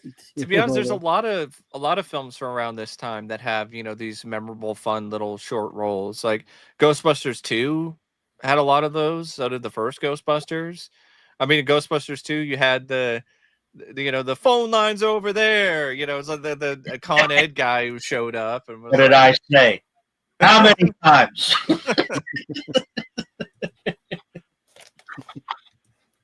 We checked. You're not with any of these companies. I got a major gas leak. And just he got. Where do you think all this equipment comes from? The sky? Right. What have I been doing since you two were getting coffee for an hour? Well, there were so many holes in First Avenue, we didn't think anybody would notice.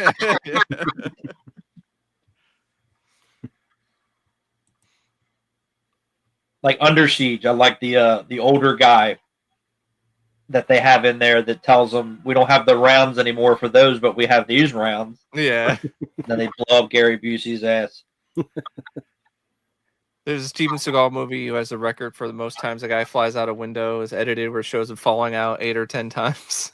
Kill Switch. Yep. See this part here. See a guy with 8 reindeer? Yep. Yep. Yeah, it's great. Joey, old fat guy with a snowy white beard. Raven, yeah, that was kind of fun. It was all right. It's kind of weird because he's not really a good guy, but he's not really a bad guy. Bert in that movie, yeah. Is that guy dead? I'm afraid he is.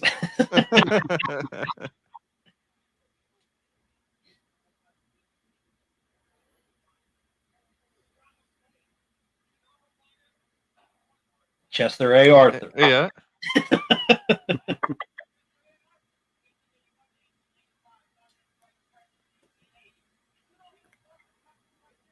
No, I didn't know that. I do now. Cop and a Half, I don't know. I thought that was bad, but that's just me. Yeah. Hard Times were okay. They were made for cable, but they weren't too bad. I think it's around the time he was a BL Striker, right? Because he did a TV show. That was Private Eye. Right before. And there was that other one he did that was only on for a season or two. I can't remember. This is just more distracting, really. That's what this is. The whole Yankee Stadium thing. I don't even think there was ever anything. No, it's just to throw them off. Yep.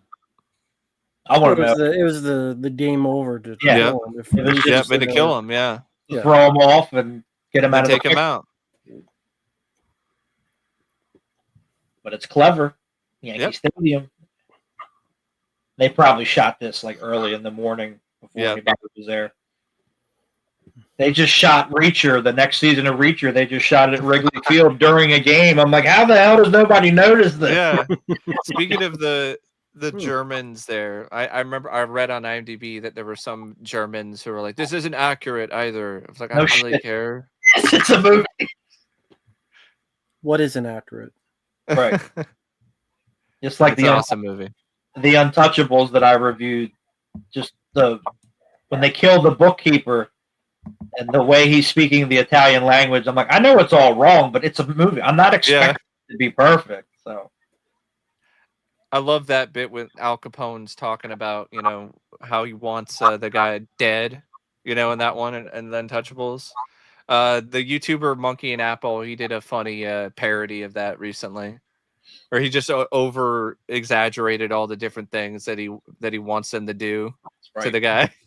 Burn down his house, piss on the ashes. Dead.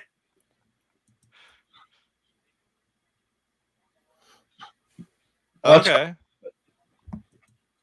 Yeah, Malone, that is a pretty awesome ending. Yeah, the explosion. I like when he's getting the haircut in the chair, and he's got the gun underneath the apron, and he turns around and he shoots the guy. I always thought that was cool. It also took place in Oregon, so as somebody who lived in Oregon for most of their life, that's always. And Cliff Robertson is the bad guy. Can't go wrong. Yeah, no, Sprockets. No. Sprockets! And now we dance. This is the time on Sprockets when we dance. That was a movie that Mike Myers is going to do, I think, as part of his deal with Universal. Yep, and then he didn't like the script, and then they threatened to sue him, and then he had to do Cat in the Hat. Yep. I don't know if the world could handle that much stash. Exactly.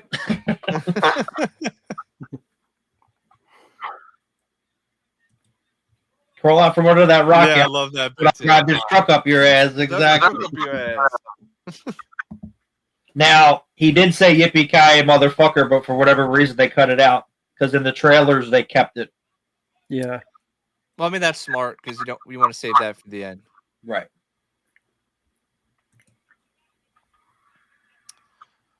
Do you like when the lady freaks out at Charlie? Earlier, when he blew up because that, I don't know, like, I know it's a movie, but you're setting off an explosion in a police station. It's funny.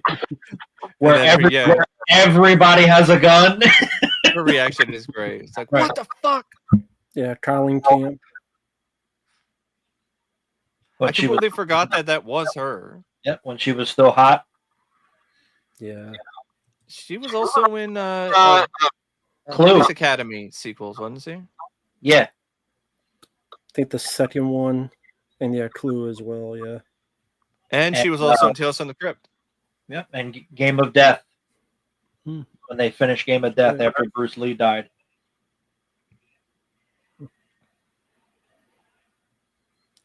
I wish it was 42 degrees here. Instead of fucking 90. Hell no, I'm 90 over there? So it is a hot town. It's 90. Hot time in the city over there. Fucking hate the 90-degree weather. Fuck this shit. Yeah, we're not quite there yet. Yeah, I'm not there yet either. I think it's still in the 60s or 70s over here. It'll get hot though. I'm pretty sure. Next tomorrow will be 100 probably. I'm pretty sure it's gonna be hot. This summer is gonna be a hot one. So hot I'll swim without the tub. Is it a humid heat over there? Oh, it's Texas. It's always humid. So it's like Oklahoma City. Like, I hated that, man. It's like here. It's always humid here. Colorado was nice because it was hot, but there was no humidity. Yep. This is great. The whole oh fuck! Just realizing gonna die for real. Apparently, Bruce Willis almost got killed doing this movie. Yeah, I saw an interview. It's an older interview, but it just popped up on YouTube recently, and he said he almost got killed doing a stunt for this later in the movie. But I think they used some miniatures and some CGI for some of these shots, but not a lot. Thankfully, I fucking takes talent to do like a 180 on that dump. Yes, you're underground in a dump. We have this much room. That's right. Talent. Yep. That'd be funny. Just got stuck like Austin Powers. Cayman score just elevates this scene. Yeah, that's my favorite part of that movie. I don't care. It's still funny. John McClane just gets stuck. Shit. Yeah. Just get out of the thing. Like, what are you doing? Yeah.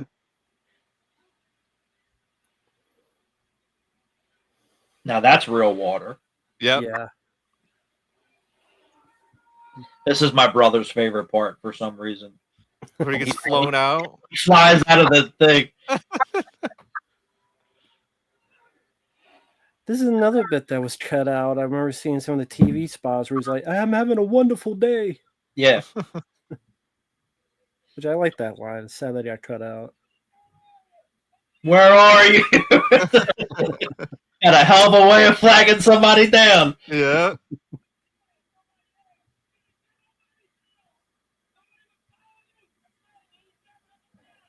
Not anymore. Nope. But that's what's fun about this is that it really does come off as just relentless. Like, yes, he just got out of it and now he's right back getting shot again. Exactly. No time to breathe. That's the point. Movies aren't like that anymore. If it wasn't called With a Vengeance, what would you have co-titled it? I don't know. I really don't know. I think With a Vengeance works. Yeah, because that's the point. It was revenge. You killed my brother, now I'm going to kill you. Yep. Yeah, that would be bad. Die Hardest. Yeah, let's not. I know that's the difficulty on the video games, but let's leave it at that.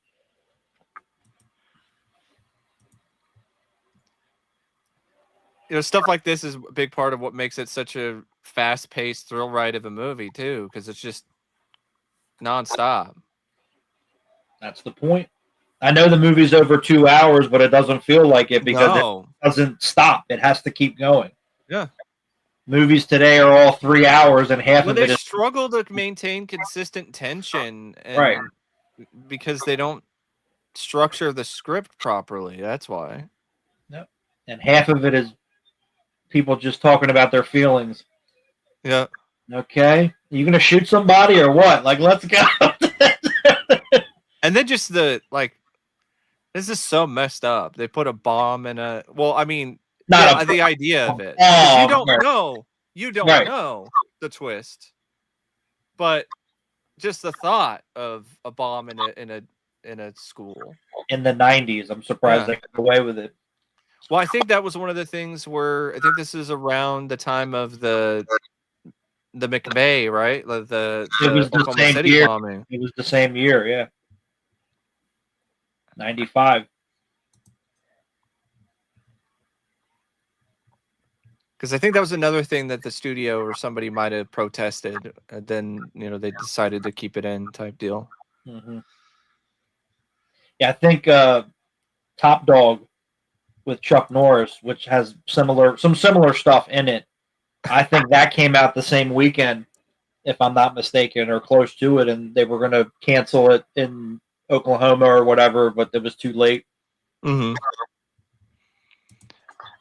That is one of those movies when you describe that film, people are like, is that a Mad TV SNL parody? Like that is that a real it is movie? It's not a kids movie as they tried to market it. Yeah. It's not a kids movie. Are you kidding me?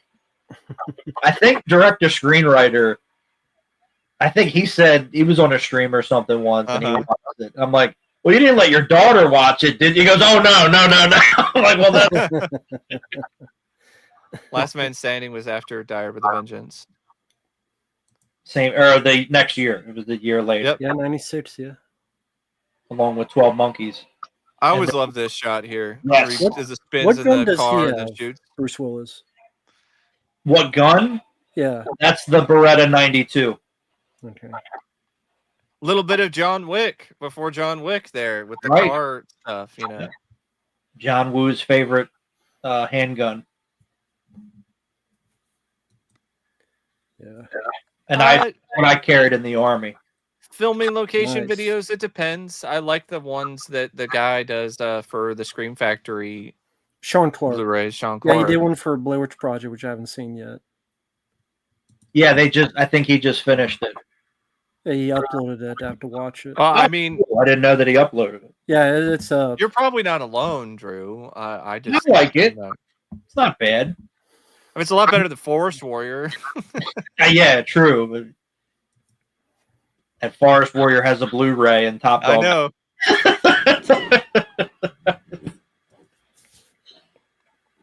Now it's weird because in Die Hard 4, Bruce Willis doesn't use that gun, but one of the other characters does. Mm. Oh yeah.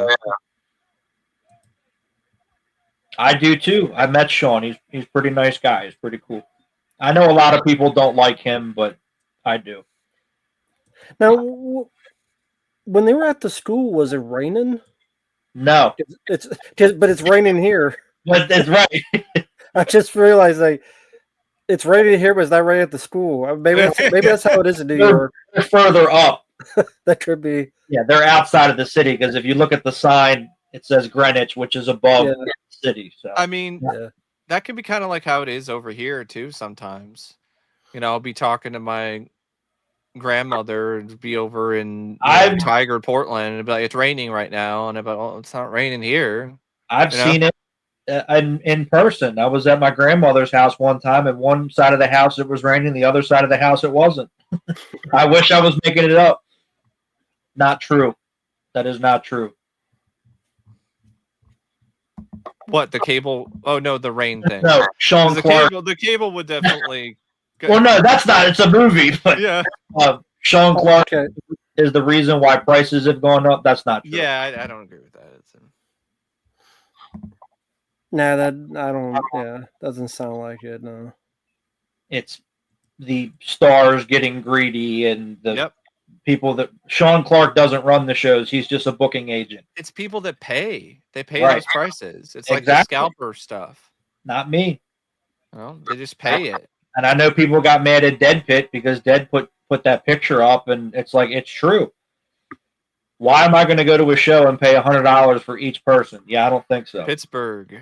Yeah, it's pretty rainy there, I think, right? It's been raining here a lot lately. So, but yeah, acres for movies is because let's say someone's 30, but another's 50. Then the other guy goes, well, mine should be 50. But then they see another that's 80. Well, wait a minute, I should be 80. I'm more important than them. And then it's a bit competing. And then if people keep paying, they're like, okay, well, people keep paying, I'll keep exactly prices going. And I've seen it. I have seen it in person. You get at the show at 9 o'clock when the doors open, one person's $50. An hour later, they're $80. I've seen it. This is so insane. I love it though. Is it realistic? Hell no. But I still love this scene. But is it mostly practical? Yes. Yes. That's the thing. There are actually real stuntmen on that cable in that wide shot there. Yeah. Well, it wouldn't make sense to have Dick Thornburg come back. Yeah, I agree. This is in New York. And a comedic version of something like this is in Road Trip. Not Road Trip, in Rat Race, when the guy's trying to climb up the tower and pull it down, stop the plane. Do like that bit. It cuts the guy. Yeah, it's great. Yep. Cool. I know people complain, well, why is he in Die Hard 2? Because he was on a flight from Los Angeles to Washington, D.C. It makes sense. But then I guess you could argue maybe he got transferred to New York, but you don't need everybody. Yeah, I mean, it's pretty frequent YouTubers have setups. Yeah, that's where I saw Tony from Hack the Movies. He was at Pennsylvania Horror Con. And he was at Monster Mania as well, but I couldn't remember where he was at because the room was so big you get lost in there. I guess he really likes Alien 3. Okay. That's fine. You can like Alien 3 all you want. We don't. He had the longest fall stick. Well, to be fair, he also did a shitty edit of Night of the Living Dead. Half the movies, so I had a review. And the guy's like, oh, I thought it was funny. Well, I'm glad you thought it was funny. I'm the one who had to watch it. I didn't think it was funny. So, I'm glad you had fun. I didn't. I didn't know. I have to go back and watch that one that you did. Yeah, I forget what it was called. Yeah, this guy does look a lot like Rolf Mueller.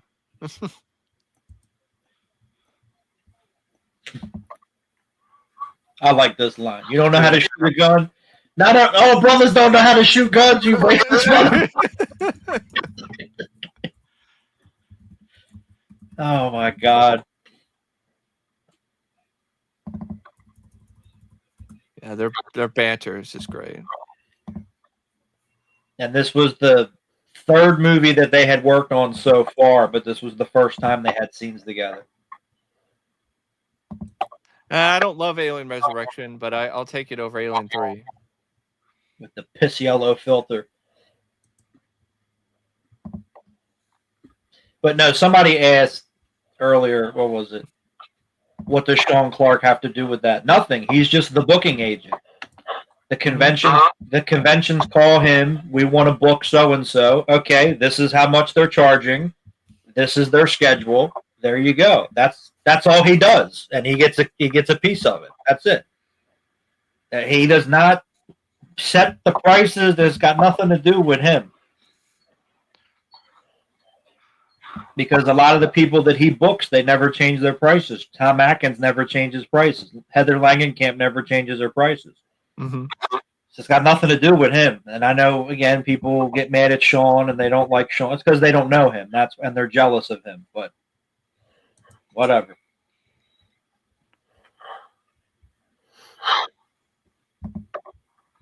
Somebody, I forget who it was, they were telling me that, like, this part's so cold-blooded. He eats this hard-boiled egg and then he shoots him. I'm like, that's what bad guys do. Great, I love it. Today, it would be like, no, I'm not really the bad guy. Okay, shut up. Like, we don't care. Or the whole stuff where society made me the villain. Yeah, this is why I did it. Can you just accept the fact that, like, people are just evil? Yeah, physical evidence wasn't too bad either. It's a pretty decent thriller. Ice Nine. Glad you enjoy it, Acres of Movies. Definitely having fun. Thanks. Yeah, we had the Yankee Stadium scene already. I always think of the Mad Magazine. I remember I had a Mad Magazine which parodied this film. And Die it was with cool because they kept referencing, like, Axel Foley was in it. Bridget Murtaugh was in it. Yeah. When they're doing that scene, like, Stallone was there. I did this in Cliffhanger. Wrong movie. What was that? He said, "Don't shoot." Mm-hmm. Now people would like, oh, why is there all these one-liners? Is that supposed to be funny? Yeah, it is. Yeah. If we can't have villains like Simon anymore because everything's got to be sympathetic.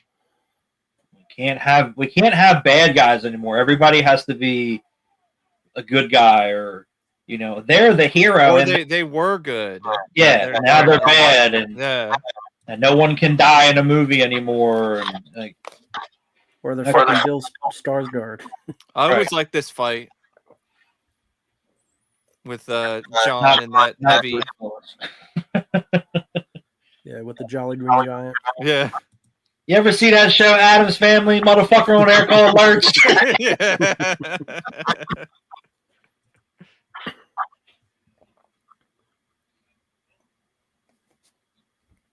And the fucking Energizer Bunny. Right. Where are you going?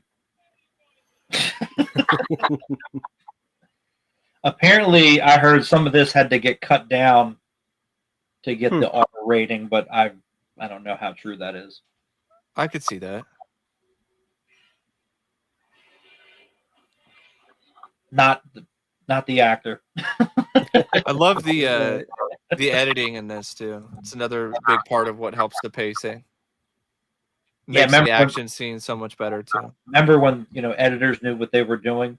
I do. Yeah, John Wright,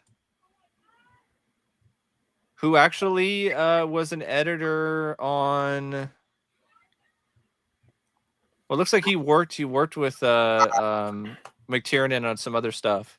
Cool. Yeah, he was an editor on Sea of Love and Free Jack, and then he did some work as like. Yeah, he worked on The Hunt for October and Speed. Cool. So There it is. Yeah, it's great.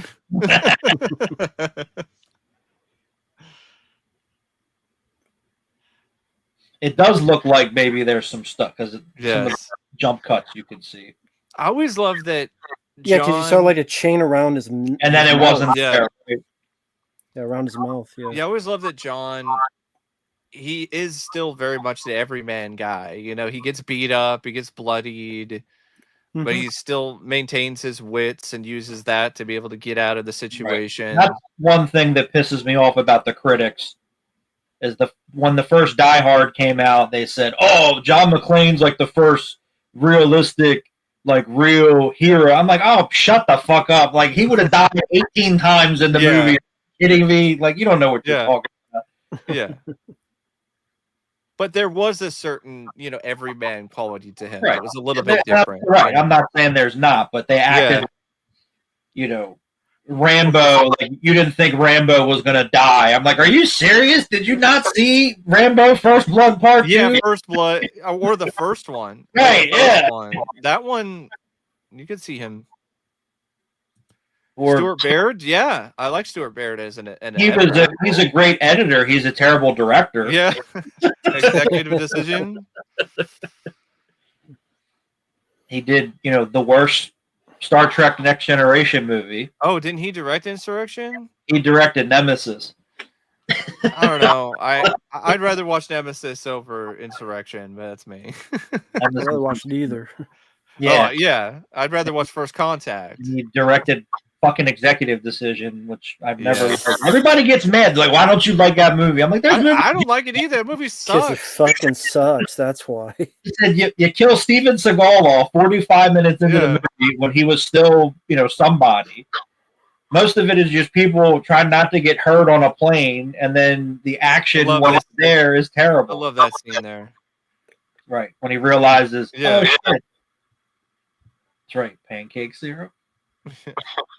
And he realizes he just got. Yeah.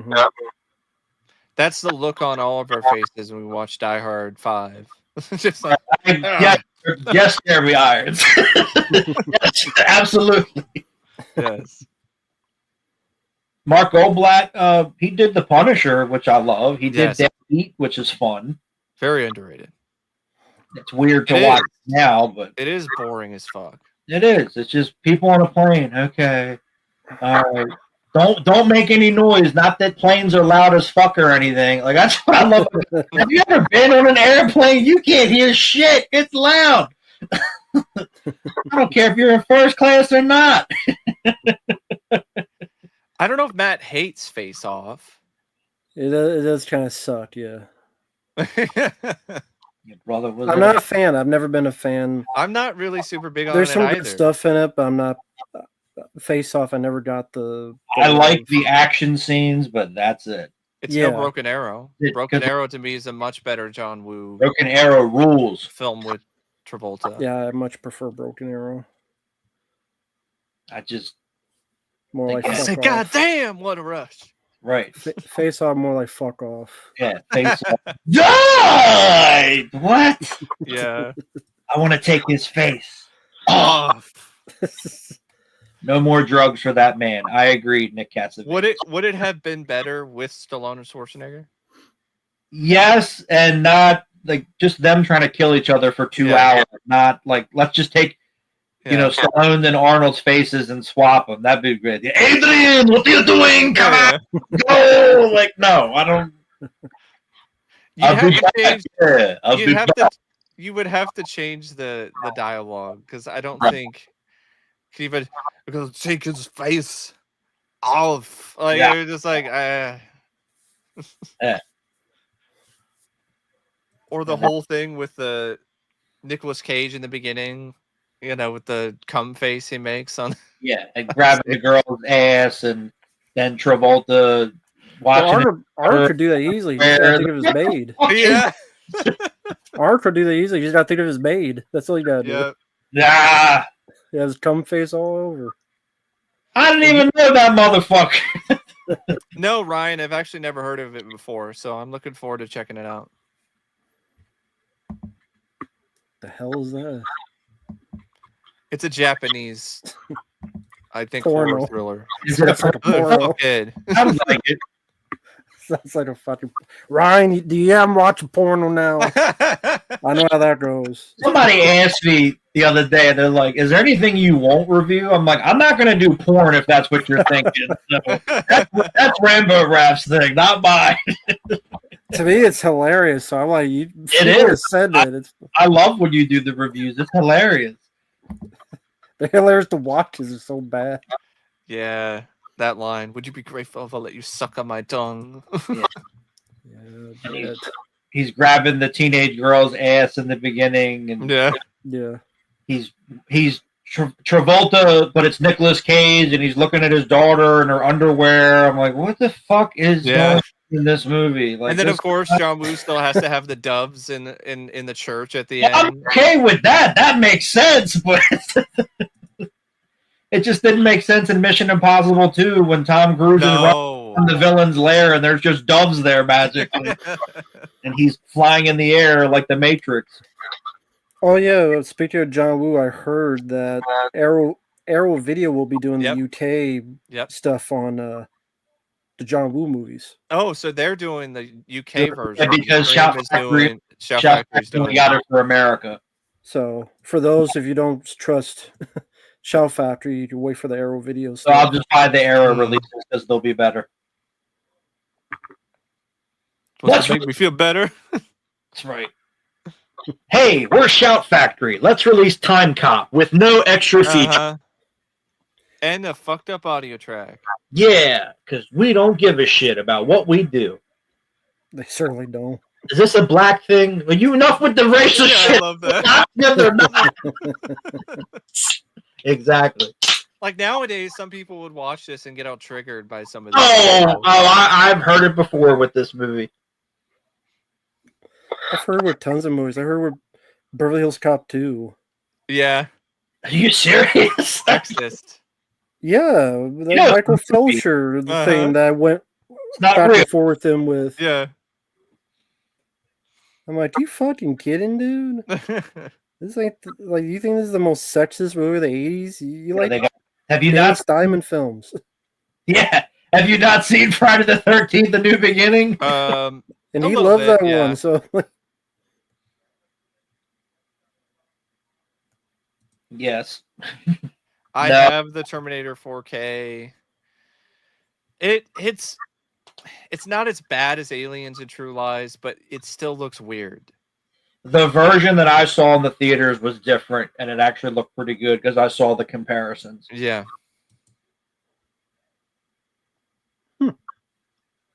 All right. I like this bit. This is more a bit for the Bond further there. Talking about Holly. So call her back. And I like the way the camera moves back and forth. Yeah. Great.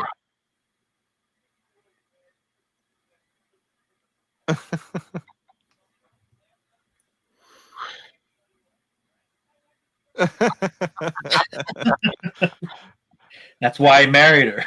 Yeah. Oh shit! I dropped the fucking thing. drop the thing. Right. Where is it? Find it. What do you mean find it? This thing's about to blow up. I think I made it, man.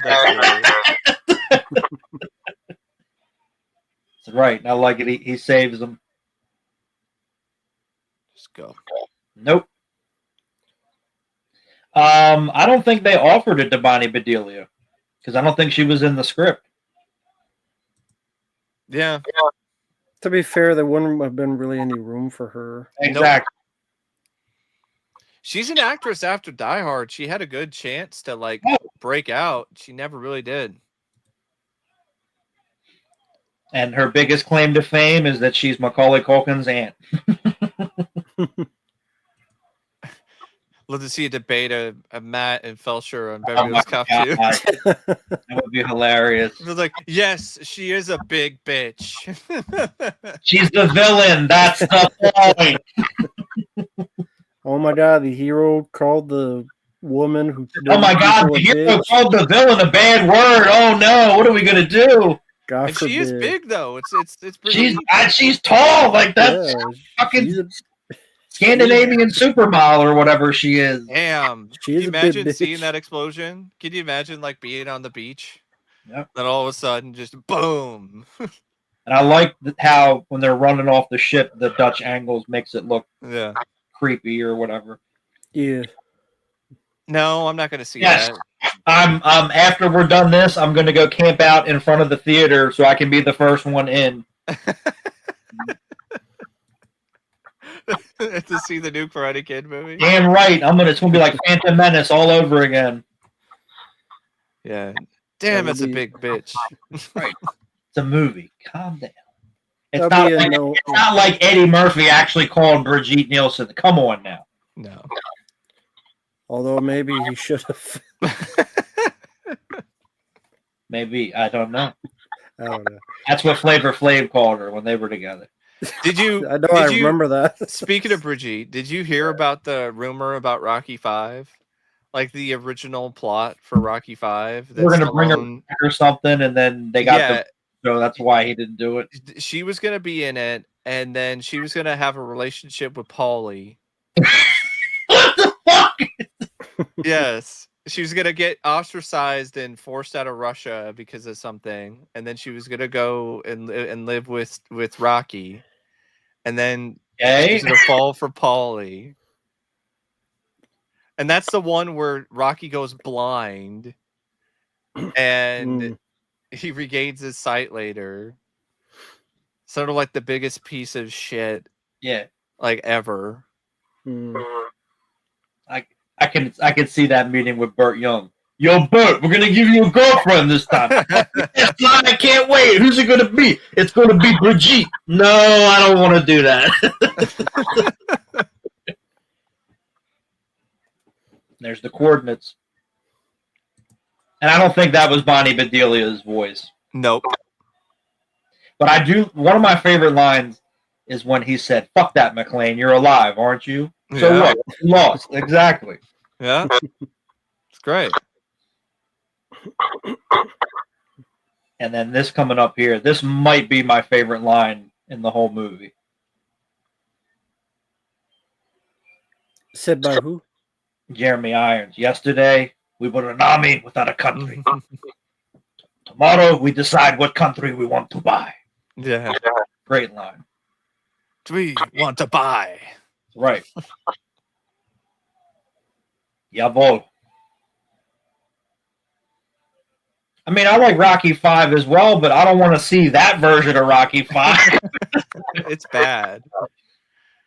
That would have been hell of a lot worse. What are you kidding me? Because, yeah, that's the one where apparently Rocky's trainer works with this guy who I think is going to be...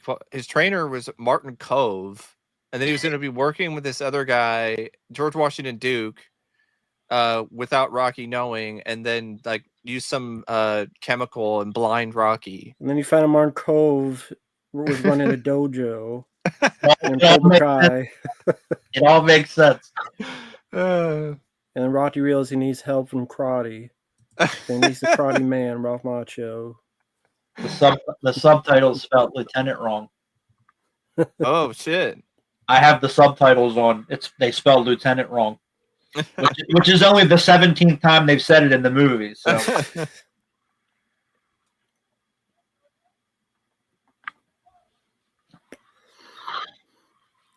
I mean, I know why it's there later on, but it's always funny that they bring Sam Jackson to this very dangerous, potentially dangerous situation that have bad guys with guns that may potentially shoot at you. Yeah, he just got blown up.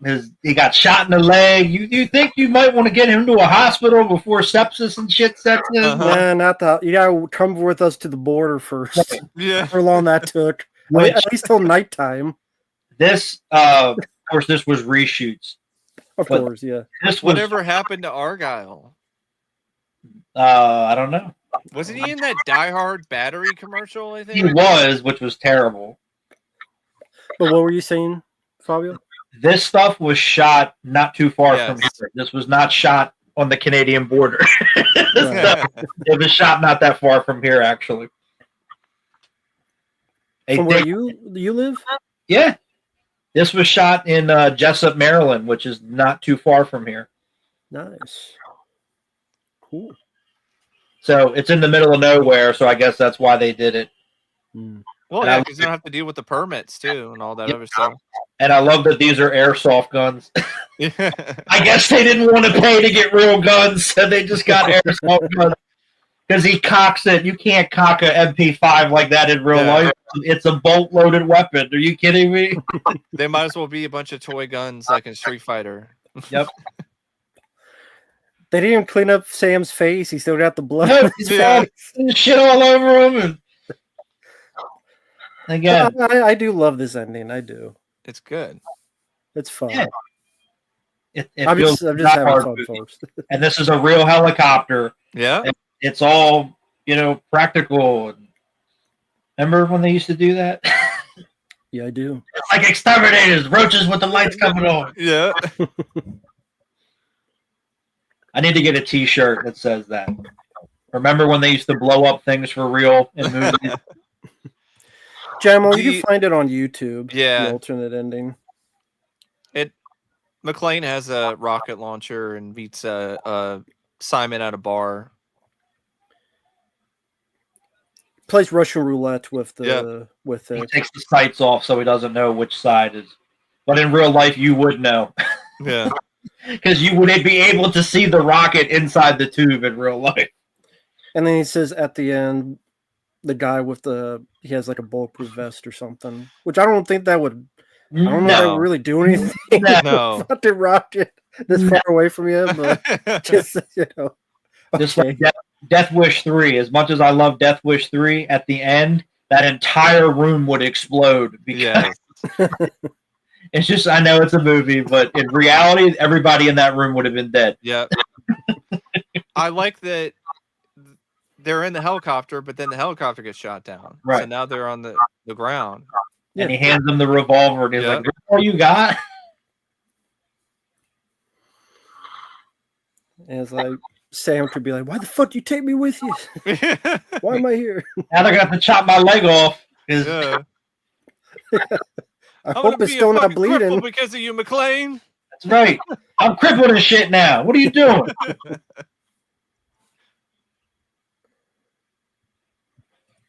Half of those didn't even fire. Bobby, you're racist against CGI. You know it. Actually, get another shirt. I am racist against CGI. Come on, Hot Chat. I'm racist against AI in our movies. That's what I'm racist against. It's just the irony of James Cameron talking about AI after he made 2 movies about why it's a bad idea. Exactly. He's a hypocrite too, because he talked about. This is so great. Say hello to your brother. Say hello to your brother. Which was clearly piped in because his mouth wasn't moving. Yeah, but and then as soon as it blows up, that's right. That's all real. Now they just cut the power to the whole block. Now they got to figure that out. GPK, motherfucker. Mr. Falcon.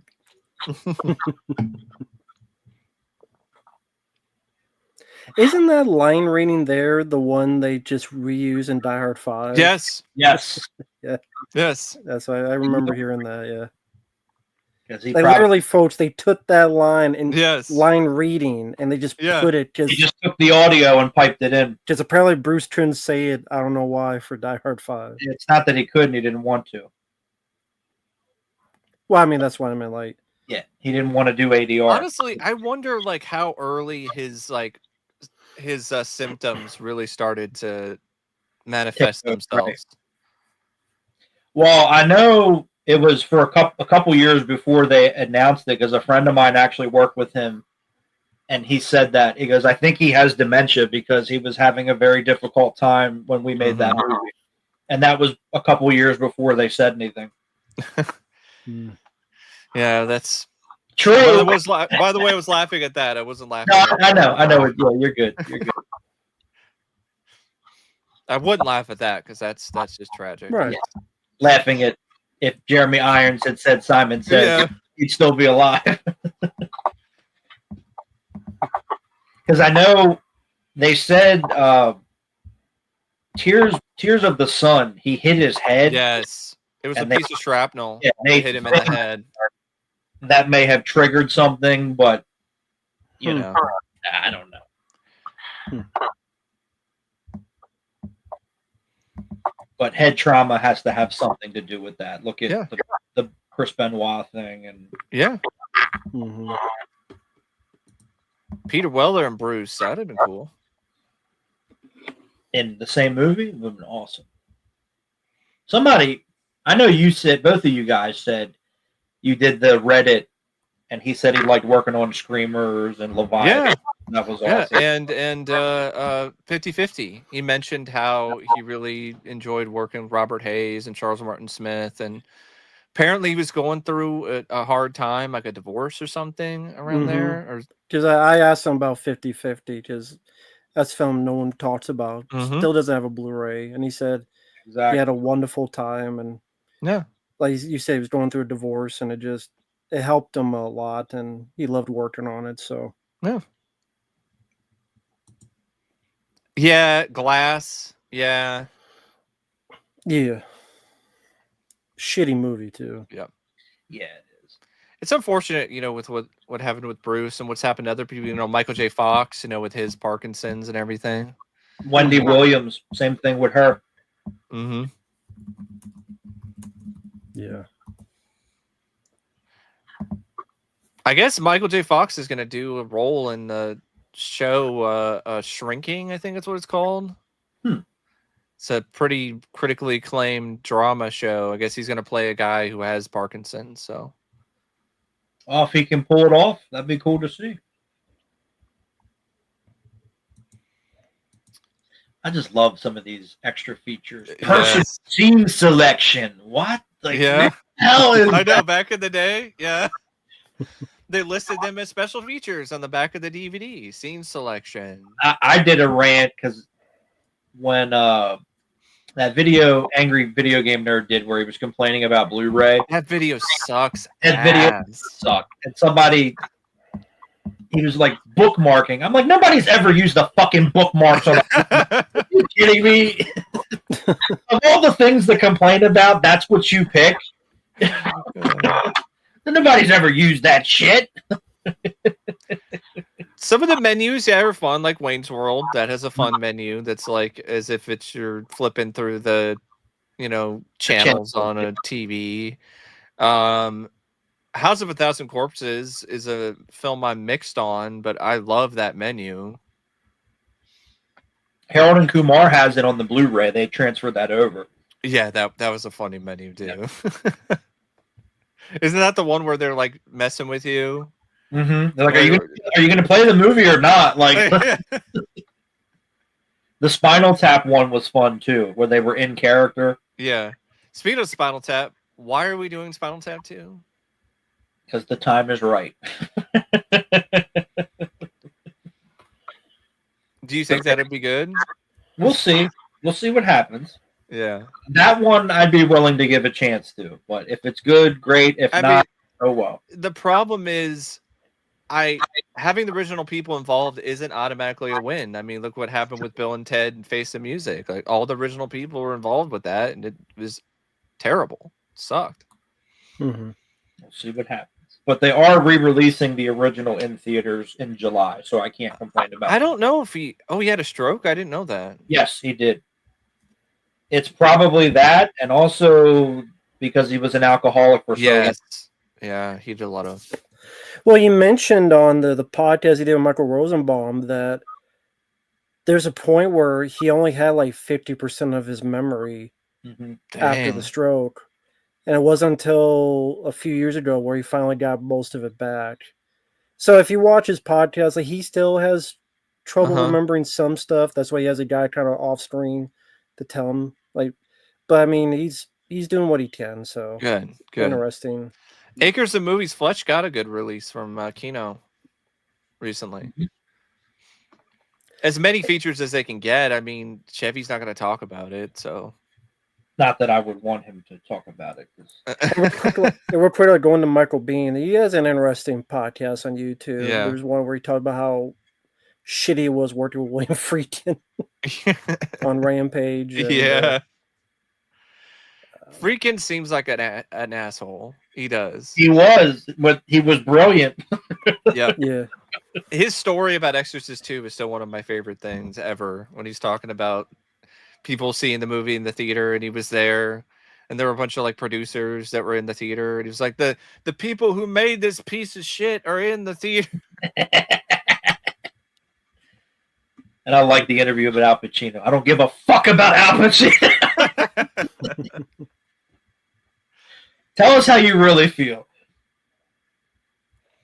God, I just love Michael Kamen's rendition of this when Johnny comes marching home. Yeah. Which it is on the soundtrack if you buy the CD, like normal people. Okay, yeah, here's you were asking about the Peter Weller Reddit. This is what he said about 50-50. Love that film. Loved Bob and Charlie Martin Smith. I just pulled the plug on a romance. That movie, Bob and Charlie, Robert Hayes and the director Charlie, saved my emotional butt. Love the flick. Love shooting the end in Rome. Miss those guys. Cool. So, where's the Blu-ray? I don't even know who owns it. That was Canon, right? Warner Brothers owns that. it. That sounds like a Kino.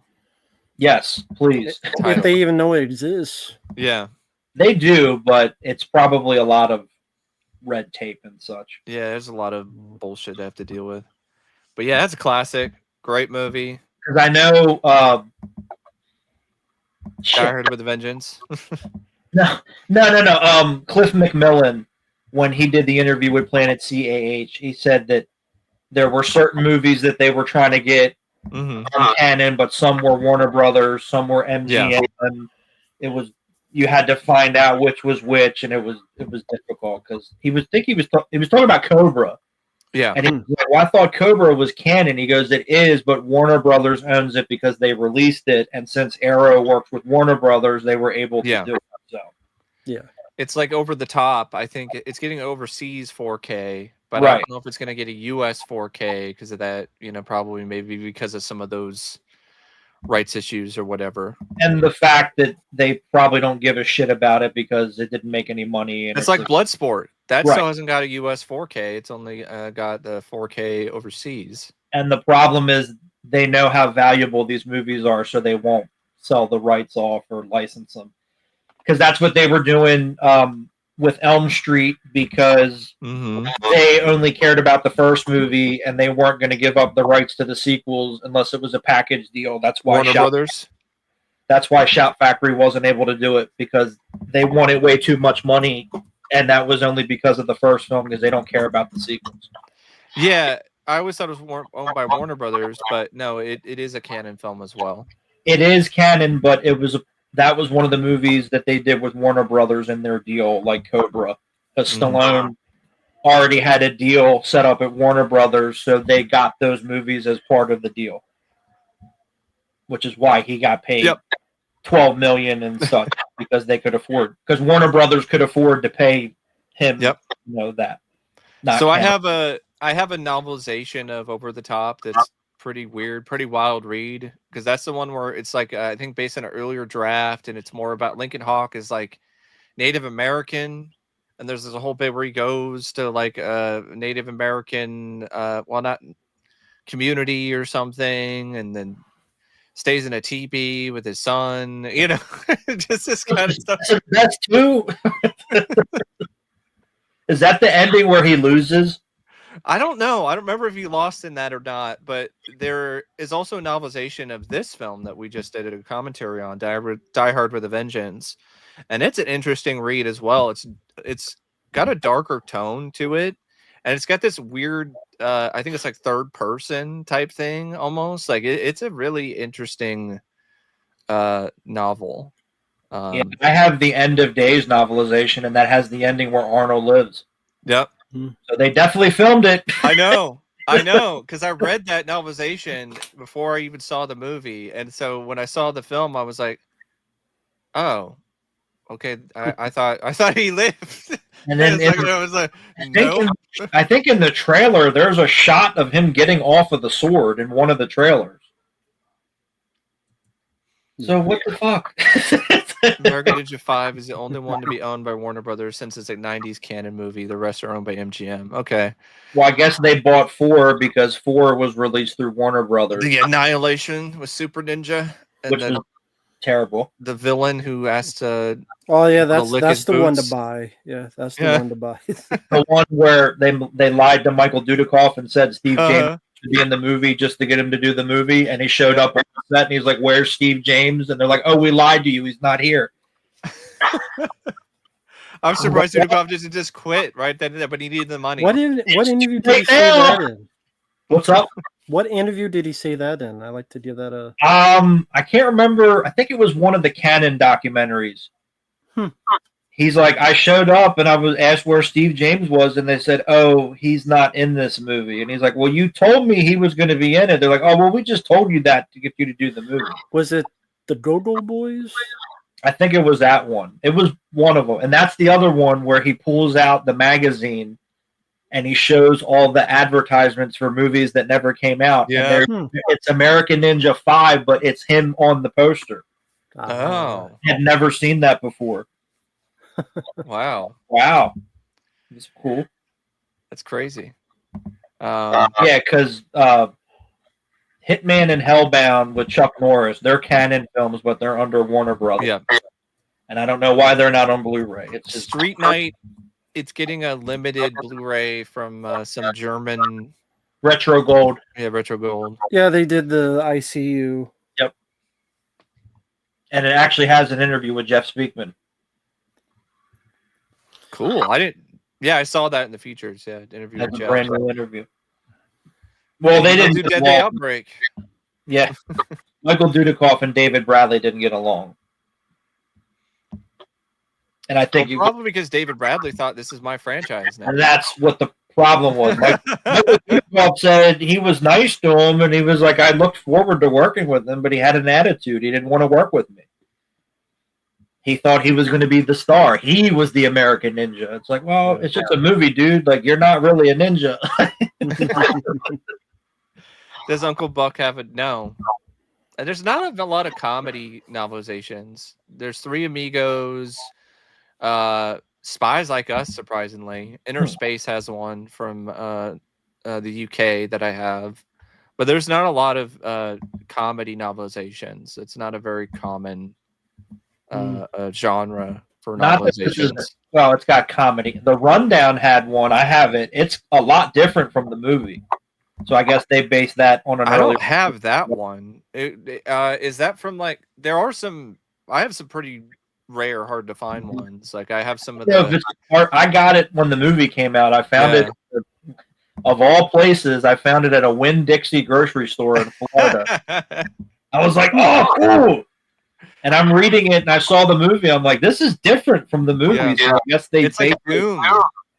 Doom, the novelization by John Shirley, is different than the film. It's gorier. It has way more monsters in it. So when I saw the movie, that's honestly the original reason why I was so disappointed by Doom when I saw it. Is I read the novelization, and I was like, "Well, this is nothing like the book that I read." Like, where's the insane gore and violence and creatures? Like, where did all this go?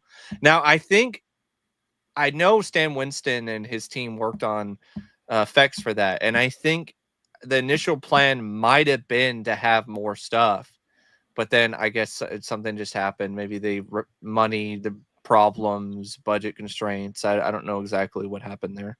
Probably. Silent Hunter, yeah. I like that the cat is staring at your monitor. He was like, I see him here, but I also see him there. This is weird. Why is it two? Miles O'Keefe. Well, he wasn't a good actor. Like, yeah, he really wasn't the best actor. I mean, I'll give him Caddyshack, but Then they tried to make him into a star, and it didn't really work. An action star too. Yeah, what was that movie he did with Sean Connery? Sword of the Valiant. Yeah. That wasn't good. Yeah, Sean Connery looked like a Christmas tree. That's an awful movie. So I really like Jeremy Irons in Die Hard with a Vengeance, but like, what would you think about Sean in that role? It would have been interesting, but apparently he didn't want to be that evil. I'm like, what? Yeah. Kathy Bates, is that the martial arts gal, right? I think, right? Kathy Bates from The Water Boy, or the Water Boy, or were you talking about Kathy Long? Like, I think he means like not a physical, but just like I don't know, like Death Race. Remember, there's what's her name? Like yeah, that type, like a warden or something. She was great in Misery. If you're talking about like a villain role, and she's a Matlock now, I think. Yeah, Matlock. Cartel. Better than Kate Blanchett. I don't know why. I just think of Borderlands for some reason, and she wasn't even the villain in that. I still haven't seen that movie. The less said about that movie, the better. There was somebody on Reddit that was like, "Is this a money laundering movie?" I'm I like, mean, most of them that they make today are. So, did you not watch Borderlands is a fun game, and it had potential to be a good movie, but it seemed like they just fucked it all up. So, yep. No, I'm not gonna go see that. No, I saw the trailer for it when I saw Snow White, and I'm like, it's the same movie. I'll watch. You actually saw that in the theater? Yes, because when I got the paid request, it was not online. I looked everywhere. I could not find it online. I said, you know what? I'm going to take one for the team. I'm going to go see it in the theater. Okay. Thankfully, I waited long enough for it to be on. And then two days later, it was online. I said, "Son of a bitch!" Because now it's on HD, like right now you can. So I have that. So I still need to get to that one. That'll be coming, folks. Trust me. Snow White and Minecraft and the Working Man. And actually, Bobby was in here. Speaking of Snow White, Bobby, your request is coming. I did watch the Mirror Mirror, which I didn't mind. Much better Snow White movie. Yeah, it's the one with Julia Roberts, right? Mm-hmm. Guy who directed The Cell, Tarsum. Yeah, I've seen Action USA. It's they use actual midgets in that. They do. Whoa. Can't say that one in Mirror Mirror. But Action USA, that's a pretty bad movie, but it's entertaining. It's one of those like so bad it's good action films at points. Like Hawkeye. Snow White and the 7 CGI dwarves. Well, before it was real people, but they were all like not dwarves. They did. That's why they changed it in the movie. They were the 7 thieves. They couldn't fire anybody because they paid them, so they had to change it. Which is funny because in Mirror Mirror, the 7 are thieves. So I'm like, did they fucking steal from this movie? Probably. And then the whole thing with Peter Dinklage too. Like, why would you do that, Peter man? Because he's an idiot. That's why. He's a little turd. Little turd in the fucking wind. Thigh high. Fuck that's you cool, and Bobby. Your Toxic Avengers shit, you little fucking dweeb. Which was funny because they finished it and then they weren't going to release it, and then they decided, well, I guess we have to try to make some money, so we'll just release it. Well, I think what happened was I think they were unable to find a distributor, and now they found somebody. So they found some idiot. That's unfortunate. Oh, it's like the guy who, gave us Where the Dead Go to Die. The guy at Unearthed Films, found Jimmy Screamer Claus and was like, actually, Jimmy Screamer Claus found him and showed him his 2 shitty short films. And then the guy was like, oh, this is great, but it's not enough. I need you to do something else so I can make it feature length. So you can thank the Unearthed Films. Unearthed Films for that. Their horse and bring Guyver 2, like they said they would. So. Oh, they own. Yeah, I would love that. but I guess I'll have to stick with Steve my Lang said bootleg release. They were working on it, so it's like, okay, hurry up. Big Show said he used to have a legit fear of little people pinning him down at the beach. Midgets. Conan. The midgets. What's with the midgets? Attack of the midgets. Pinning him down to fuck him. You're gonna pin him down. I'd have a fear of midgets fucking me in the ass. The leprechaun. I'd have that fear too. That's a whole new. I don't blame the fear show of the leprechaun now. That's a different kind of leprechaun movie. I don't want to 7 midgets eat fucking me in the ass. That'd be a fear too. This is legitimate. That reminds me of a bit that I watched on SNL because Adam Sandler used to do this thing on Weekend Update in the 90s where he'd play this rock expert, this guy who would go to all these rock concerts, and he would talk about concerts he never even went to, and he's talking about a Radio City Music Hall, like there was like this Rockettes thing, and then he was talking about this experience with these dwarves that assaulted him backstage. So it's like the same sort of thing. Adam Sandler was still funny. Same with Saturday Night Live. Yeah. So, okay, that's a question. Why is dwarves fine but midgets not? Because people are stupid. What's the difference? People are dumb. You can say one, but you can't say the other. The Snow White movie with Kirsten Stewart. The Huntsman? Or is that the one? Snow White and the Huntsman. Yeah. That's not too bad. I don't remember it. Now, if you really want to get obscure, talk about the Snow White with Sigourney Weaver. The Tale of Terror. Yeah. Was that before or after she decided she didn't want to use guns in a movie anymore? And she did it anyway. She did it in Death in the Maiden. She's a liar. Her holding a gun on the poster. She's a liar. Just like other things we're not going to get into right now with her. Yeah, speaking of liars, where is that Police Academy documentary? Oh, yeah. I forget what video I was doing, and all of a sudden became a rant on that and those assholes. That was funny, though. It's like I forget what video it was, but it was like 8 fucking years, and half the cast has died since then.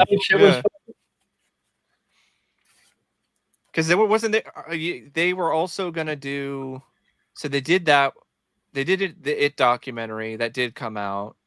They were then gonna do the Police Academy thing that still hasn't come out. Robo-Doc, the full documentary, is not out. Yeah, because wasn't the original plan? It was going to be all the movies. Yes, yeah, and the TV show. That's what they got people to pay for in the first place. Yeah. That's the why TV show. Why we're actually interested in comic books. I think some of the video, like it was comprehensive. It legitimately, like Fabio said, that's what people paid for, the whole thing. Just like Ninja Turtles. Now they're doing a part 2, 10 years later. I follow that. They ain't doing shit.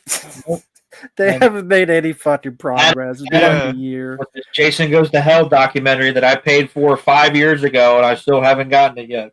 Well, I think that one might be close to being done, but yeah. You've been saying that for 3. It's done. I know. Next we're mixing audio. Next week the color grading. Okay, dude. It's always done. I guess I can't get my money back now. It's too late. Because Robo-Doc, it was supposed to be the sequels and all this other stuff, and apparently they sold it to Screambox. So Screambox is the ones that basically control everything now, and who knows how long Screambox is going to be a thing. So that's a whole other. Before they all get the individual rights back to whatever they have, like Freddy's Nightmares or. Do I resent the Thunder since they left Seattle? I don't care. I was never a Sonics fan. I'm a Blazers fan. Supersonics. I resent not the Blazers not building a proper team around Damian Lillard. That's what I resent. Why do people get mad? You blame Matt for ads. I don't even know what that means. AIDS? Ads? Like for AIDS? No, ads, because you're monetized. Oh, yeah. Why else would it be on YouTube? I don't give a fuck about what who people cares? Of all the stream probably had some ads in it, as far as I know. They of all the shit to fucking complain about. They eat my fucking balls. Exactly. What director, living or dead, should direct the Gargoyles movie? Not Jordan Peele.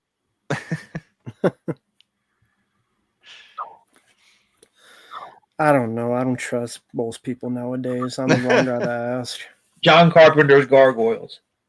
Oh, yeah. Interesting. There we go. Or Wes Craven. It's Steve Wang. Steve Wang. Okay. Screaming Mad George. Speaking of Steve Wang, I know he was involved with Power Rangers, and that just leads me to it's a little bit off topic, but I'm just trying to transition a little bit.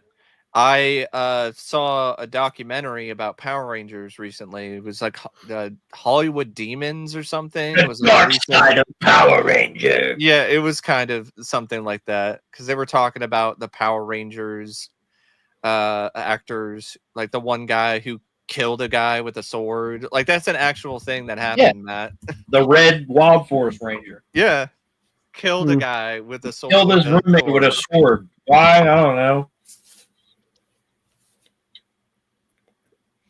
And the tragedy of Tui Tron, what happened with her in the car accident. And actually what happened prior to all that, when she went on stage during a meeting with Saban and all these other producers and was like, hey, we should get paid more. and then it was like, that was like the last straw for Saban, apparently. Rupert Murdoch was there, who owned Fox at the time. Yeah. I felt so bad for the Power Rangers actors when I saw that, because I was like, man, you got paid that little? Yep, because they were non-union. They could pay them whatever they want. Like $750 per episode? Mm-hmm. Yeah. And then the first year they made $1 billion in merchandise. Yeah. I know, because I still have some of it here. I bought some of those toys. I definitely had some of them. That's for sure. You couldn't find them. Like, I remember my mom telling me she went to like 5 different Toys R Us to get the toys. You couldn't find them anywhere. Yep. I don't know about that. A boat? That whole thing got blown out of proportion, but it is somewhat true. It was not one. It was not one of the Power Rangers. It was a guy. It was a guy that was an extra on the show. Okay. And when it happened, I remember when this happened. It was like 20 years ago. He was trying to buy this boat from these people. So instead of buying it, he murdered them and stole the boat. And then when he got arrested, the media said he was a Power Ranger. He was never a Power Ranger. He was an extra in the juice bar. And everyone's like, "Did you hear about this?" I'm like, "It's half true. He was on the show, but he wasn't a Power Ranger. He lied to people and told them he was a Power Ranger. He was never a Power Ranger. Right. He was one of the morons in the background staring at the wall or whatever." Saying it's a Power Ranger makes it better for the headlines. Right, exactly. Yep. But yeah, he murdered this couple because he wanted to buy their boat instead of paying. Around what year was this? 2003 or 4. Okay.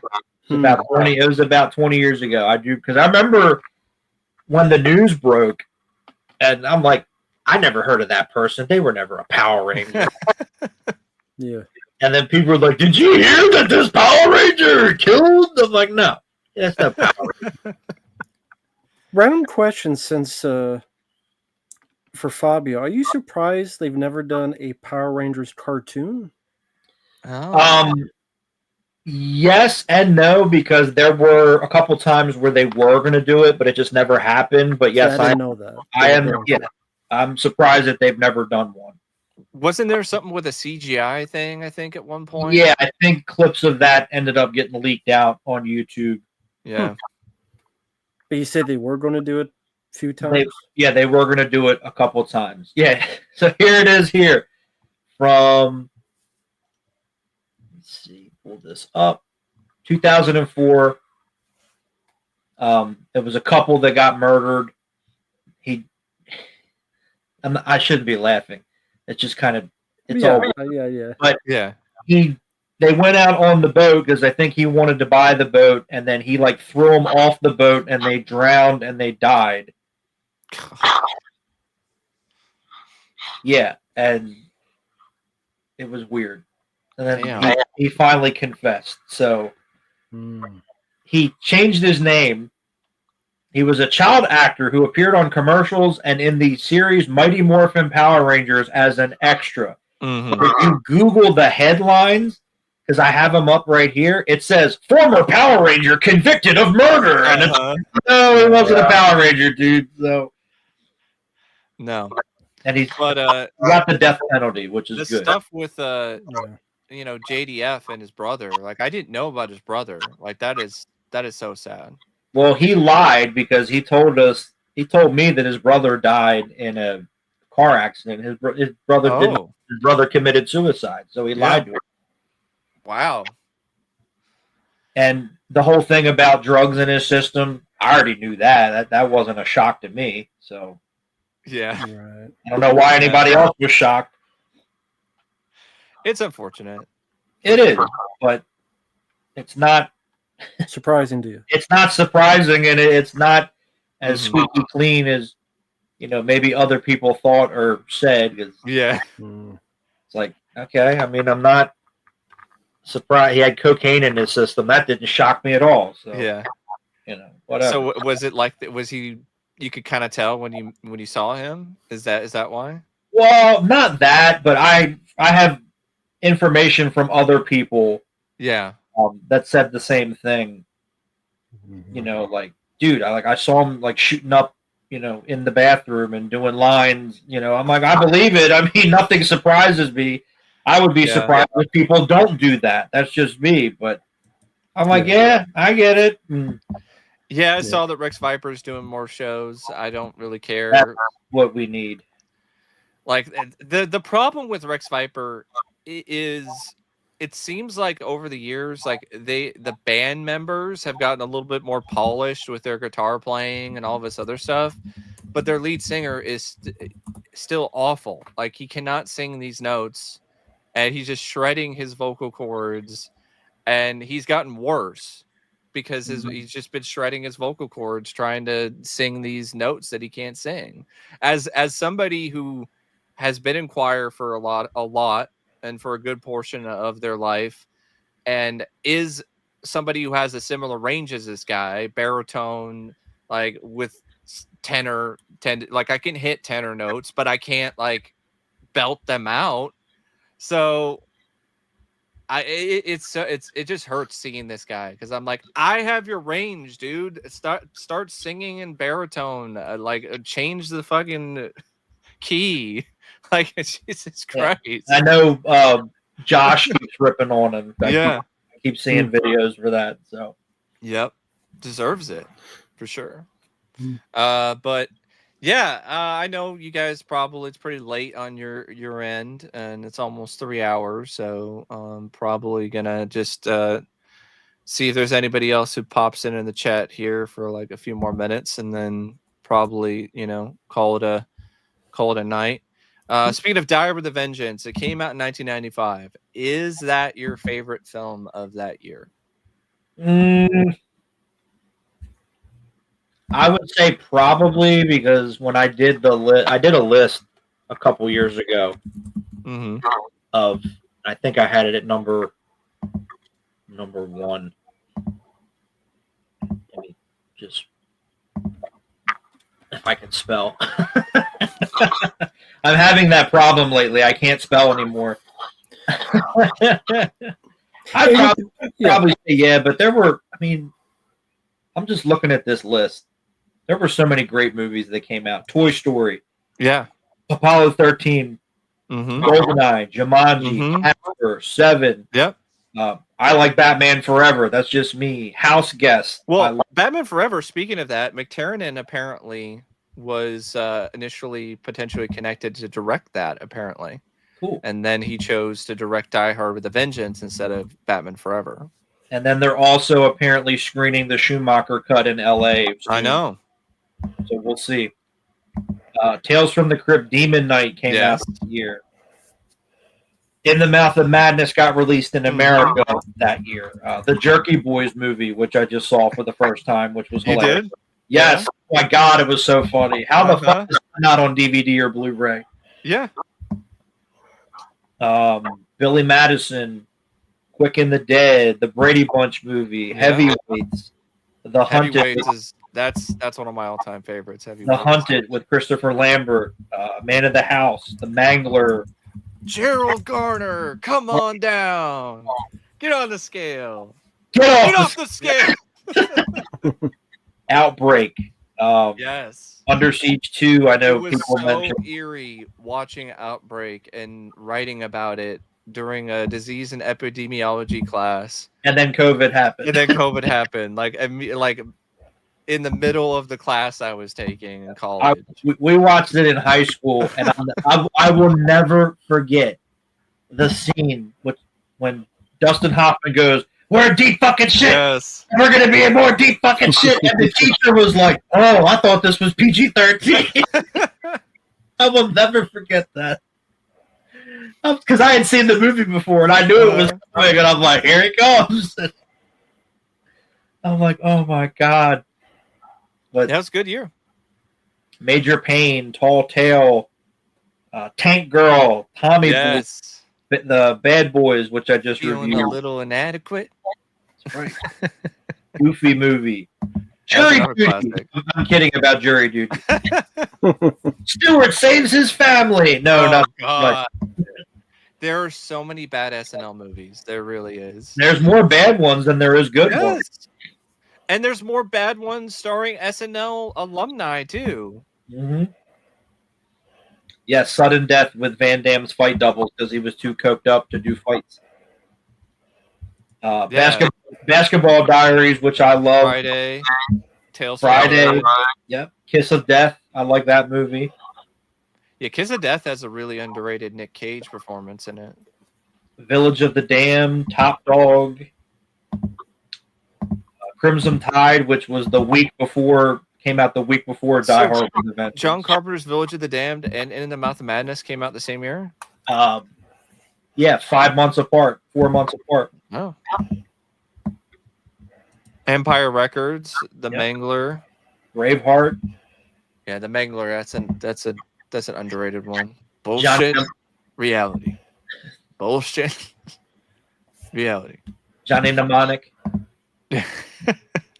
I want room service. The Bridges of Madison County.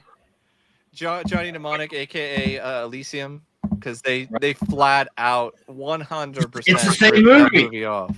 It's the same movie. We're talking about all these lawsuits people were doing. Like the writers of Johnny Mnemonic should have sued for that one. Mm-hmm. Sorry, I wasn't talking. I was just. No, you're good. My Facebook thing clicked off, and just some fucking weirdo just like have a friend request. I'm like, okay, I accept friend request. Then he's like, "Do you have an Android or iPhone?" I'm like, "Why do you care?" Ooh, and then he's like, he like repeats. I asked. I'm like, "You're fucking stupid. I'm blocking your ass." Not real. I'm too old for this shit. That sounds sus, Matt. That sounds very. I know. That's my resolution for my birthday. I'm too old for this shit. Right. There's a lot of crazy shit going on with scams, man. There's people talking about AI videos of Owen Wilson talking about, some random lady and, all this other stuff. It's getting crazy. Well, good. I'm old because I won't be here long enough to live it. 4 rooms. Yeah, I can. That's kind of fun. There are some shorts in that don't work. But to answer the question, Die Hard 3 would be my favorite of 95. Okay. You just got out of not Leprechaun 3? No. You just got out of MI8. You like that? That's really telling. Because I did not like at Mission Impossible 7. Neither did I. And I didn't like it either, yeah. If you like 7 more and it's a 2 hour and 40-minute movie, holy shit, balls of fire. Heat. Yeah. Clueless, Operation Dumbo Drop, Halloween, The Curse of Michael Myers. Get over it. No, that movie sucks. No, That's you. That's what you think. I'm only messing with you. If you don't like it, that's cool. Yeah. At least it's better than the producer's cut. I'll give it that. Where Michael gets stopped by a bunch of stones. That's pretty. I just watched Halloween 5 again, and I just cannot believe that. Cookie woman. Oh yeah, that. But the ADR in that movie is fucking terrible. Half of the time, the people's mouths aren't moving. How do you fuck this up? Like, oh my god! I could not believe how much of it. Yeah. Was the ADR was so bad. Like, I didn't really pay attention to that before. It's Dominic Offen and Jerkoff. That's why. Yeah, they spent more time partying on the set of that movie than they did anything else. Trying to shoot stuff for Halloween 6 that didn't come out for another 5 years. Because Don Shanks, I think it's on the Blu-ray. He's like, half the time they were shooting stuff for a movie that wasn't even ours, and I'm like, what are we doing? He's like, well, this is for part 6. He's like, but we're working on part 5. He said he would look at the stunt coordinator, and the stunt coordinator would be like, I don't know what the fuck we're doing. He didn't say fuck because he's like, well, in case kids buy this, I won't curse. No wonder that movie sucks so bad. But I love that guy. Don Shanks is the man. You would think that they wouldn't hire Nicotero to do the design for, Jason after what he did with Michael Myers in that movie. Well, they did. Well, he did. Jason Goes to Hell. Can be. Yeah. Which I don't like that look. I don't either. Him look all fat. I'm like, why the fuck is Jason fat all of a sudden? And he gets now Jason is being played by the same kid who played Goldberg in the Mighty Ducks. That's why. But he's not fat anymore either. Yeah, I know. He lost weight. Good. Thank God. And he got clean too. Yep, he's sober, which is great. Yeah, that was not a good year for Dolph. Hidden Assassin was so boring. That's honestly one of the most boring Dolph movies. And it's directed by Ted Kochev. But it's not as boring as Cover Up. I think that's... Oh my God, don't even get me started about that. Let's put Lou Gossett and Dolph Lundgren back together, but only this time it's going to suck.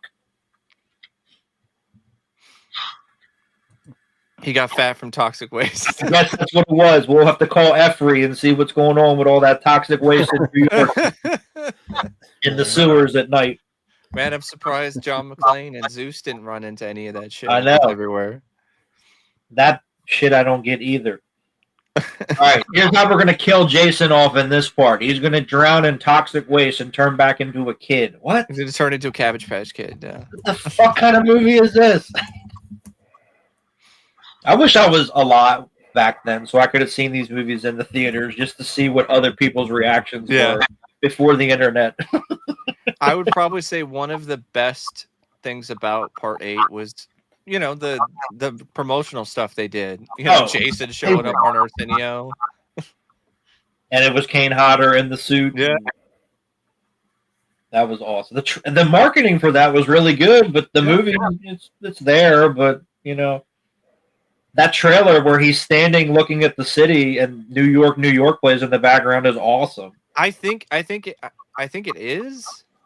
Either I did, or was it Part 2 I was looking at? Because I was looking at something where they were talking about uncut versions of these Nightmare sequels. Hopefully 5, because they had it on VHS and Laserdisc, but when they went to go to do the DVD, apparently the master was screwed up.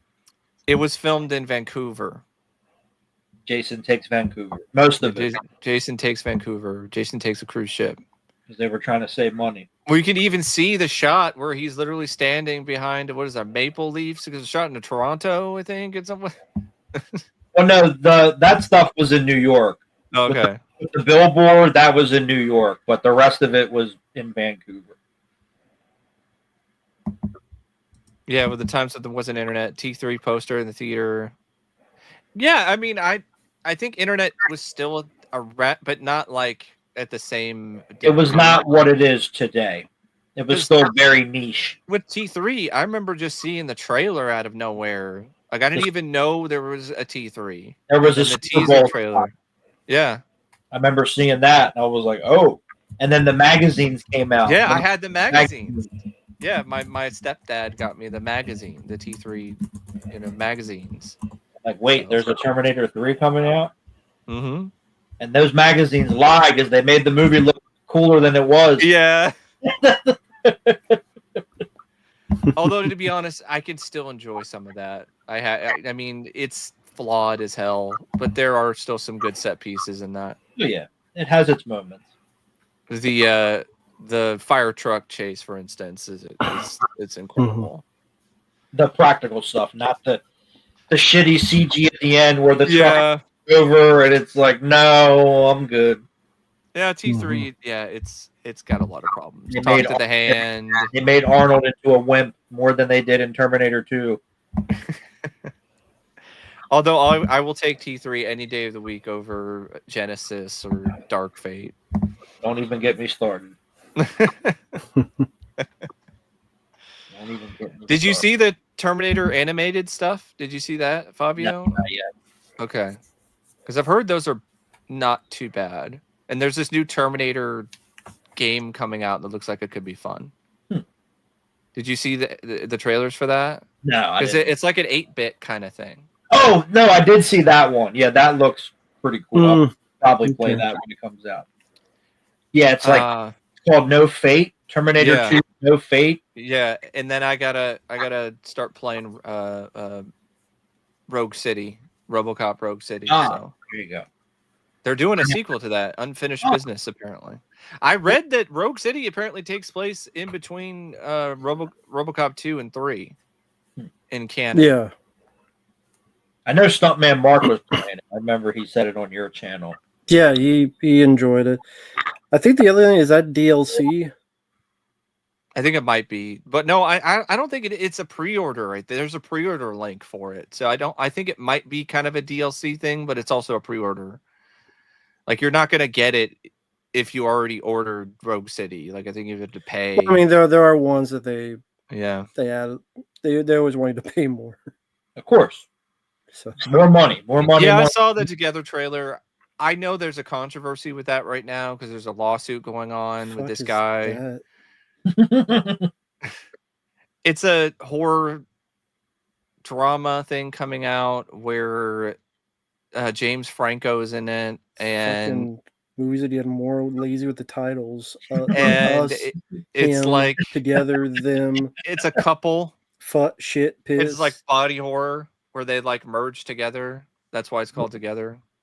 But there's a lawsuit with some other guy who made an indie film, and he mentioned how he sent James Franco and the company or whatever a script, and it has similar things in it.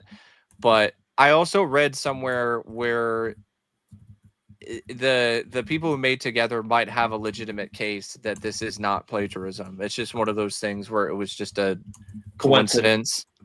Because he was working on his script and shopping it, I think, before. So if that is true, then they don't really have a case. So, well, Angry Joe could suck it anyway. Like I don't care what Angry Joe thinks about anything. Terminator Survivors. Wait. Terminator. I don't know what the fuck Survivors is. Sounds like a terrible title for one. Is Destiny's Child in it?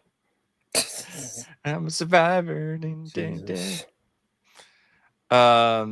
But yeah, it's over 3 hours. I think it's probably a good time to call it a night. I'm also starving. My stomach is like really giving me a lot of signals right now. It's like feed me. Came out. Yeah, chest burster. Did you order the special? Yes. But yeah, it's been a blast. It was a lot of fun. Thank you for joining me. Definitely would totally want to do this again sometime with something else. It's been too long since it's been the doing this. So exactly. I think the last time we did it on my channel, wasn't it when we defended Indy 4? Wasn't that it? I think. I know you popped in for my birthday thing for a little bit. I think that was it. Wow, Bobby, thank you. Maybe I should I stay? Should I? You know, I don't know. But thank you, Bobby. What if Odd Todd with his number flipped, entered, switch your age number? Matt will be 24. Mike will be 63. Fabio's immune. He's 33. You're fine for now. That's all right. So now I'm the only one that's an old man. Thank you. I win, dude. I'll take it. I'll take that. I'm the winner in this room. That's true. All right, but thank you, Bobby, and thanks to everybody who joined in on the stream tonight. It was a lot of fun. Thought Indiana Jones, Great Circle. I want to play that because I really like Emperor's Tomb. That's a great game, but I don't have the money for that. That's an expensive ass game right now. And I don't know if my old PC is going to be able to handle it. Maybe. I got a decent graphics card, so it's not the newest one.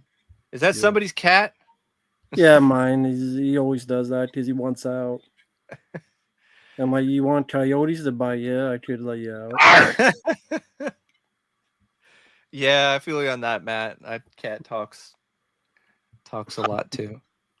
But yeah, thank you once again for my two friends here, Matt and Fabio, for joining me. And thanks to the Jerk Pin for the request. For Dim. Thanks to Dim. And got all sorts of names on here. And yeah, thanks to everybody who was involved with making such a classic, iconic action film with Die Hard with a Vengeance. Absolutely. And see everybody later. See ya. Bye. See ya. Bye.